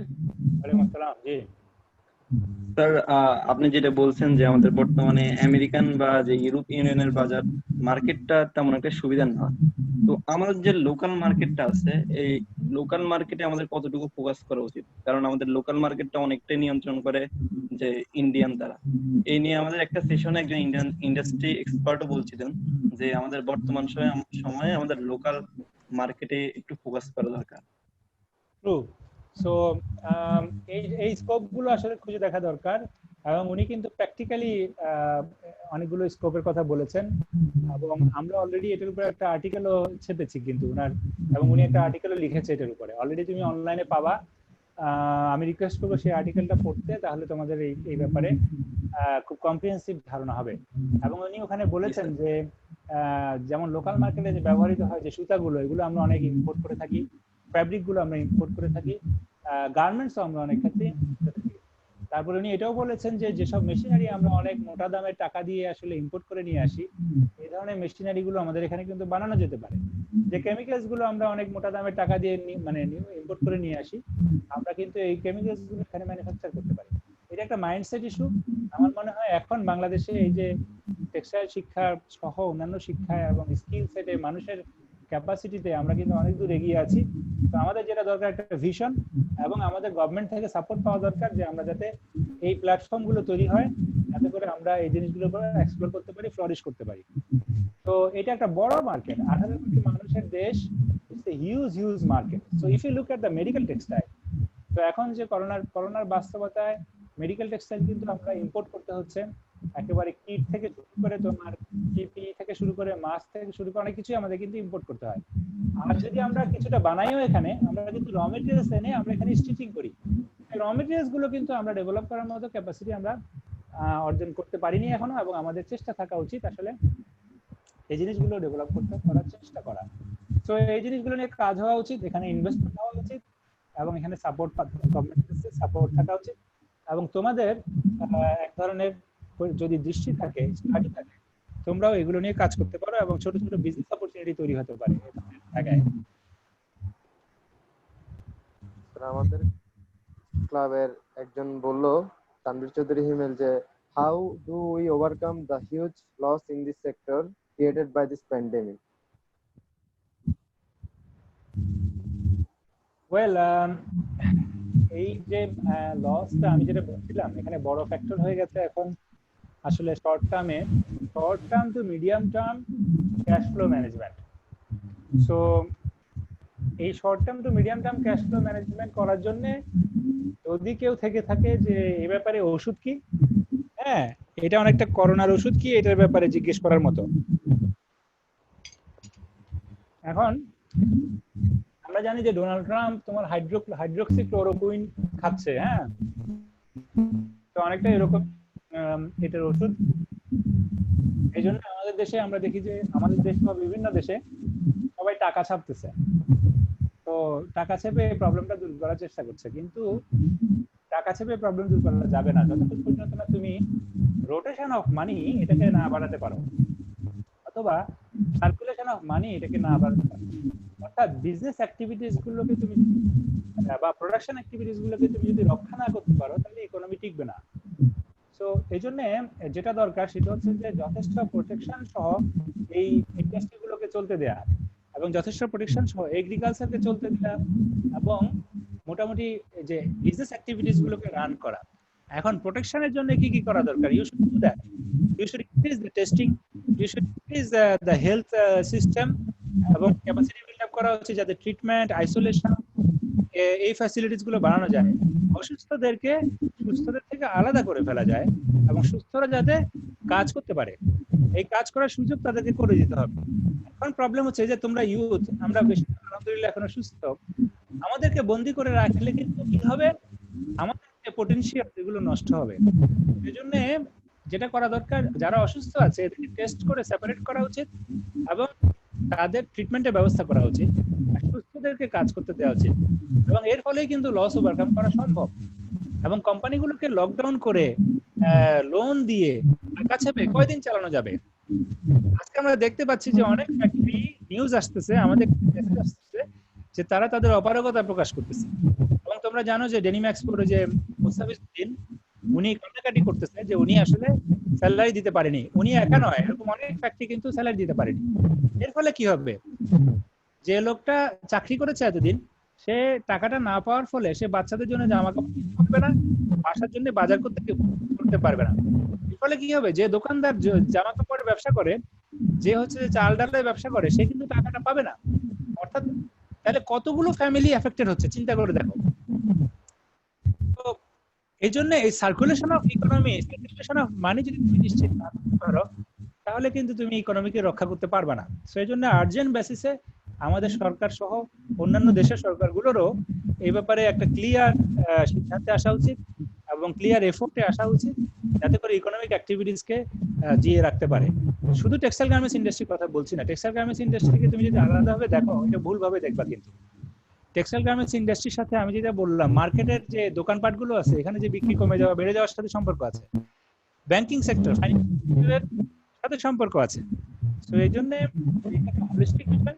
এই ওভারঅল অর্থনীতির লস ওভারকাম করার জন্য যতদূর সম্ভব, যত তাড়াতাড়ি সম্ভব ইকোনমিক অ্যাক্টিভিটিসকে চালাইতে হবে, চালু করতে হবে।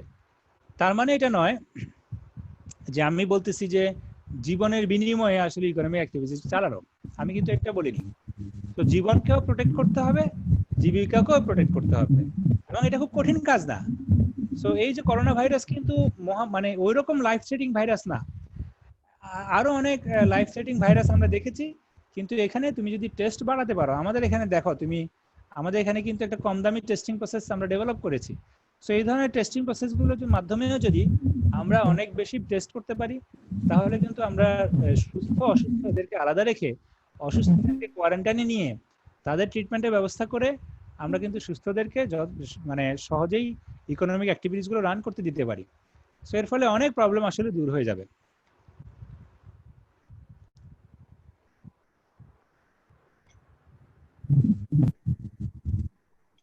স্যার, আমাদের মাঝে একটা সুন্দর কোয়েশ্চেন আসছে যে আমাদের দেশের মধ্যে যদি আমরা বিভিন্ন ইন্ডাস্ট্রির দিকে তাকাই, তাহলে ম্যানেজার এবং হায়ার র্যাঙ্ক টেক্সটাইল প্রফেশন গুলো আমাদের বেশিরভাগ ক্ষেত্রে আমাদের দেশের নয়, তো বাইরের দেশে। তো আমাদের কি পরিমাণ স্কিলের প্রতি ল্যাকিংস রয়ে গেছে, যার ফলে আমরা বাইরের দেশের ইঞ্জিনিয়ারদের ডিপেন্ডেন্সিটা কমাতে পারছি না।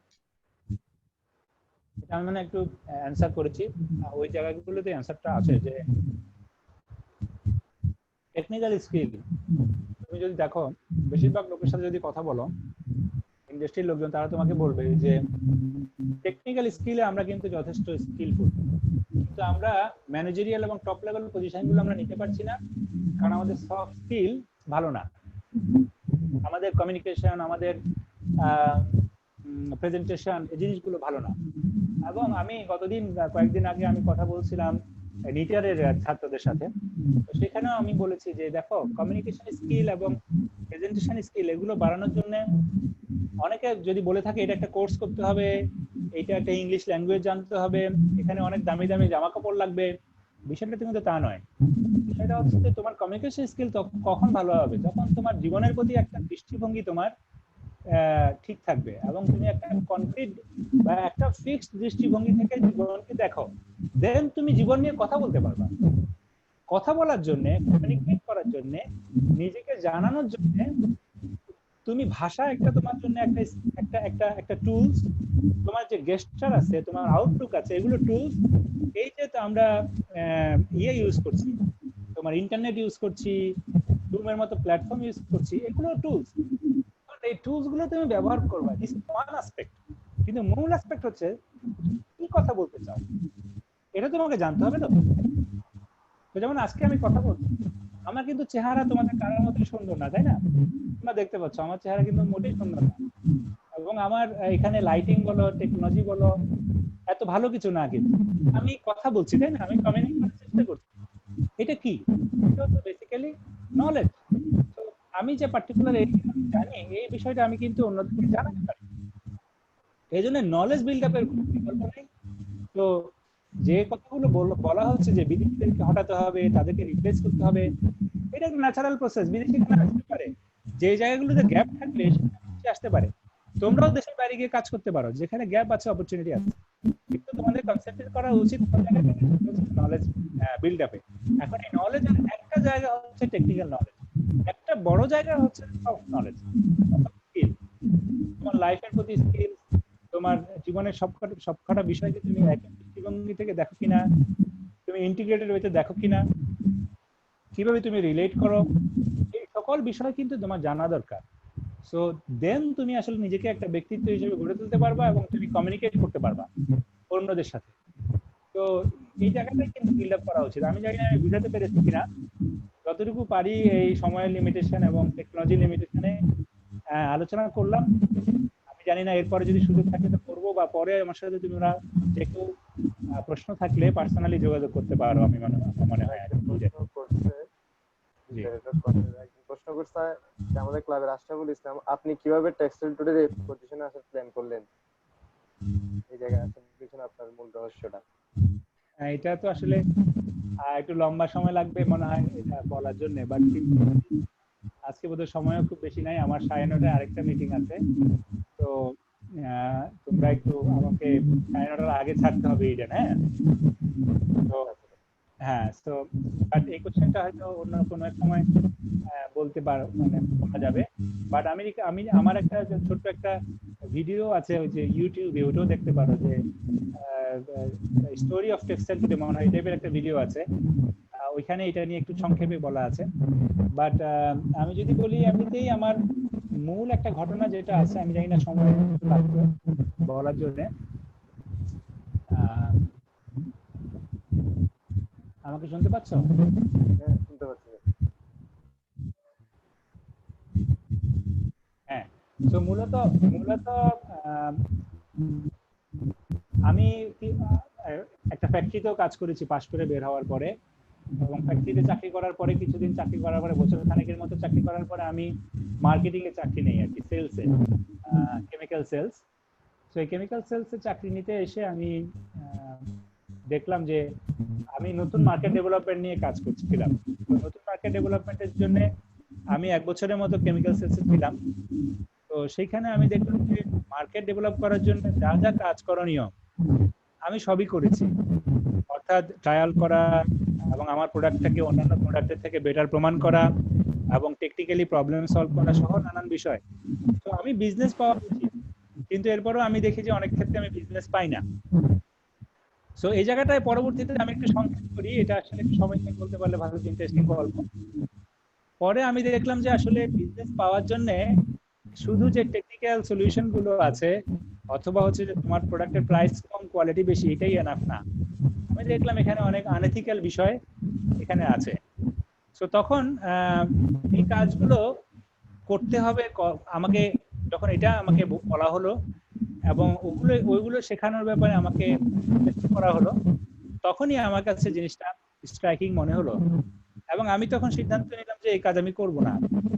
আমি অন্যের ব্যবসাকে বাড়ানোর জন্য আমি নিজের চরিত্র বলো বা নিজের যে অনেস্টি বলো এটাকে আমি ধ্বংস করতে পারবো না, এবং আমি নিজের আখেরাতকেও নষ্ট করতে পারবো না। তখন আমি সিদ্ধান্ত নিলাম যে আমার একটা উদ্যোগ নেওয়া উচিত, যে উদ্যোগের ফলে এই আনএথিক্যাল কর্মকাণ্ডগুলো কমে যাবে। তখন একটা ইমোশনাল থিঙ্কিং ছিল যে যদি ইনফরমেশন গুলো ওপেন হয়ে যায়, যদি মানুষ প্রোডাক্ট সম্পর্কে জানে, টেকনোলজি সম্পর্কে জানে, যত বেশি মানুষ এই বিষয়গুলো ক্লিয়ারলি জানবে তত এখানে দুর্নীতি করার সুযোগ কমবে। তখন এই চিন্তা থেকে আমার মাথায় আসলো যে আমি যদি এরকম একটা প্ল্যাটফর্ম করতে পারি যেখানে নলেজ শেয়ারিং এর ফলে বিষয়গুলো অনেকটাই সহজ হবে, মানুষের জানার সুযোগ হবে, কানেক্টিভিটির মধ্যে আসবে, তখন এই ধরনের আনএথিক্যাল ট্রানজেকশন সহ এই বিষয়গুলো কমে আসবে। ওইটা একটা মোটিভেশন ছিল। আর এর আগে আমি ক্যাম্পাসে থাকা অবস্থা থেকেই ইন্টারন্যাশনাল ম্যাগাজিন পড়া, তারপরে হচ্ছে যে এই ধরনের অ্যাক্টিভিটির সাথে যুক্ত ছিলাম। এবং ক্যাম্পাসে থাকা অবস্থায় আমরা একটা ম্যাগাজিন করার ব্যাপারে আমাদের একটা উদ্যোগ ছিল, আমরা বেশ খানিকটা এগিয়েছিলাম, সম্ভব হয়নি। তো তখন আমি পাশ করার পরে 2 বছর পরে এসে আমি এই বিজনেসটা নিয়ে আবার চিন্তা করি, এবং ওই ইমোশনাল ড্রাইভ থেকে, ওই প্যাশন থেকে আসলে এটা শুরু হয়। তো এটা নিয়ে যদি কেউ আরো ডিটেলসে জানতে চাও, এটা একটু সময় নিয়ে বলতে হবে। এবং দ্যাট ওয়াজ দ্য রিজন যেটা আমরা শুরু করি, এবং এটাতে আমি আসলে এবং এটা ধরে রাখি। আরো অনেক চ্যালেঞ্জ ছিল, অনেক ডিফিকাল্ট সিচুয়েশন ছিল, যেগুলোকে আসলে ইভেন্চুয়ালি ওভারকাম করতে হয়েছে আর কি। এখন আজকে আমরা বলতে পারি যে আমাদের এই প্ল্যাটফর্মটা globally one of the most effective and biggest media platform for textile and apparel industry. সময় শেষের দিকে আমরাও শেষ করে দেবো। তবে স্যার আমাদের ক্যাম্পাসের ছাত্রছাত্রীদের একটা বিশেষ আর্জি যে আমাদের টেক্সটাইল ট্যালেন্ট হান্টের প্রতি তাদের প্রচুর একটা উৎসাহ আছে। তো আমাদের ভবিষ্যৎ যে টেক্সটাইল ট্যালেন্ট হান্টের সিজন 7 এখনো কমপ্লিট হয়নি, কমপ্লিট হয়ে সিজন 8 আসে, সেক্ষেত্রে আমাদের ক্যাম্পাস থেকে একটা জোন দেওয়ার মানে কোনো আশাবাদ ব্যক্ত করতে পারেন কিনা, একটা প্রশ্ন আসছে। অবশ্যই, এবং ইন্ডাস্ট্রিতে তোমরা জানো যে অনেক চেঞ্জ আসতেছে, যদিও আমরা we have kept ourself focused, এবং তোমরা জেনে খুশি হবে যে আমরা ইনফ্যাক্ট চেষ্টা করছি যে আমাদের টিম, আমাদের বিজনেসটাকে প্রোটেক্ট করার জন্য এখনো চেষ্টা করে যাচ্ছি। জানি না কতটা প্রোটেক্ট করতে পারবো, দোয়া করবা, কারণ এটা আমাদের মতো ছোট বিজনেসগুলোর জন্য কিন্তু it's very difficult to survive এই সিচুয়েশনে। তারপরেও আমরা খুব এক্সটেন্সিভলি কাজ করছি, পরিশ্রম করছি, আমাদের টিম মেম্বাররা পরিশ্রম করছে। তো তোমরা জানো যে টেক্সটাইল ট্যালেন্ট হান্টের সাথে আমরা আরেকটা ইনিশিয়েটিভকে আমরা আসলে প্লাগ ইন করেছি, যেটার নাম হচ্ছে সেটিং ট্রান্সফরমেশন ব্লুপ্রিন্ট। ফ্যাক্টরিগুলোর রিয়েল প্রবলেমগুলোকে আমরা ওভারকাম করার চেষ্টা করছি। তো এই প্রজেক্টগুলো আগামী 3 থেকে 6 মাসের মধ্যে বা এই বছরের মধ্যে যদি আমরা সাকসেসফুলি কমপ্লিট করে আমরা যদি এই ইন্ডাস্ট্রির কাজে লাগতে পারি, দেন এটা আমাদের জন্য একটা বড় মাইলেজ, এবং এটা আমাদের জন্য অনেক ভালো একটা অ্যাচিভমেন্ট হবে। আমরা অনেকগুলো চ্যালেঞ্জ আছে, তোমরা জানো যে তোমাদের নিজেদের একাডেমিক শিডিউল এখন অনেক কমপ্লেক্স হয়ে যাচ্ছে, অনেকগুলো পিছিয়ে যাচ্ছে, আটকে যাচ্ছে। সামনে কিভাবে এটা মুভ করে এগুলো দেখার বিষয় আছে। অবশ্যই আমরা চাই টেক্সটাইল ট্যালেন্ট হান্টটাকে কন্টিনিউ করলে তোমরা আছো, তোমাদের দায়িত্ব হচ্ছে যে এটা তোমাদের ক্যাম্পাসে নিয়ে যাওয়া। সো তোমরা যারা লিডারশিপ আছো, তোমরা ক্যারিয়ার ক্লাব থেকে হোক বা অন্য যে কোনো ভাবেই হোক, তোমরা যদি নিয়ে যেতে পারো, আমরা উই আর ভেরি হ্যাপি। আমরা ওইটাকে ওখানে আমরা অবশ্যই ওখানে আমরা ইয়ে করবো যদি তোমাদের সাপোর্ট পেয়ে থাকি। আমাদের ক্যাম্পাসের ক্যারিয়ার ক্লাবের উদ্দেশ্যে এবং আমাদের ছাত্রছাত্রীদের উদ্দেশ্যে কিছু বলে আজকের মিটিংটা। হ্যাঁ, আমি অনেক কথাই বলেছি, আমার ভুল ত্রুটি হলে ক্ষমা করবা। আর আমি যেটা বলতে চাই যে আমি হয়তো যোগাযোগের মধ্যে থাকতে পারি, তোমাদের যে কারো যদি কোনো প্রশ্ন থাকে বা শেয়ারিং থাকে আমার সাথে যোগাযোগ করতে পারবা। ইডেনের মাধ্যমে হোক, ক্যারিয়ার ক্লাবের মাধ্যমে হোক, অথবা ফেসবুক গ্রুপ হোক, ফেসবুক মেসেঞ্জারের মাধ্যমে হোক, ট্রাই করতে পারো। আর একটা জিনিস বলতে চাই যে তোমাদের ইউথের জন্য আমি যেটা বলে শুরু করেছিলাম, যেটা ইম্পর্টেন্ট সেটা হচ্ছে যে ফোকাস না হারানো, এবং লাইফের প্রতি একটা দৃষ্টিভঙ্গি তৈরি করে লাইফটাকে একটা উদ্দেশ্যে নিয়ে যাওয়া এবং সেই জন্য কাজ করতে থাকা। তো হতাশ হওয়ার কিছু নাই, ডিফিকাল্ট সিচুয়েশন এটা একটা অপরচুনিটি হিসেবে নিতে হবে, নিজেকে বিল্ড করার জন্য একটা সুযোগ হিসেবে দিতে হবে। তো যারা এটাকে সুযোগ হিসেবে কাজে লাগাবে তারাই কিন্তু এগিয়ে যাবে। আর যারা এই 3 মাস 6 মাস lockdown situation, difficult situation decision নিতে পারবে না, কি করব না এ ব্যাপারে কনফিউজ থাকবে, তারাই সময়টা কাজে লাগাতে পারবে না। সময় কাজে লাগানোর বিষয় এটা নয় যে নেটফ্লিক্সে সিনেমা দেখা বা হচ্ছে যে শুধুমাত্র পড়াশোনা করা, তাও নয়। আমি মনে করি এটা একটা সুযোগ তোমাদের জন্য, ফ্যামিলিগুলোর সাথে তোমাদের রিলেশনশিপ বাড়ানো, তোমাদের কমিউনিটির সাথে রিলেশনশিপ বাড়ানো, তোমাদের নিজেদের যে স্কিল ডেভেলপ করার যে সুযোগ, সফট স্কিল, টেকনিক্যাল স্কিল, একটা ব্যালেন্স লাইফ দরকার, বুঝছো? লাইফটা শুধু ক্যারিয়ারের জন্য দিয়ে দেওয়া উচিত না, ক্যারিয়ারটাকে জীবনের জন্য সাজানো উচিত। এই জন্য এভাবে ভাবো এবং একজন ব্যক্তিত্ব হিসেবে গড়ে ওঠো, যে ব্যক্তিত্বটা আসলে সমাজের কাজে লাগবে, দেশের কাজে লাগবে, এই পৃথিবীর কাজে লাগবে।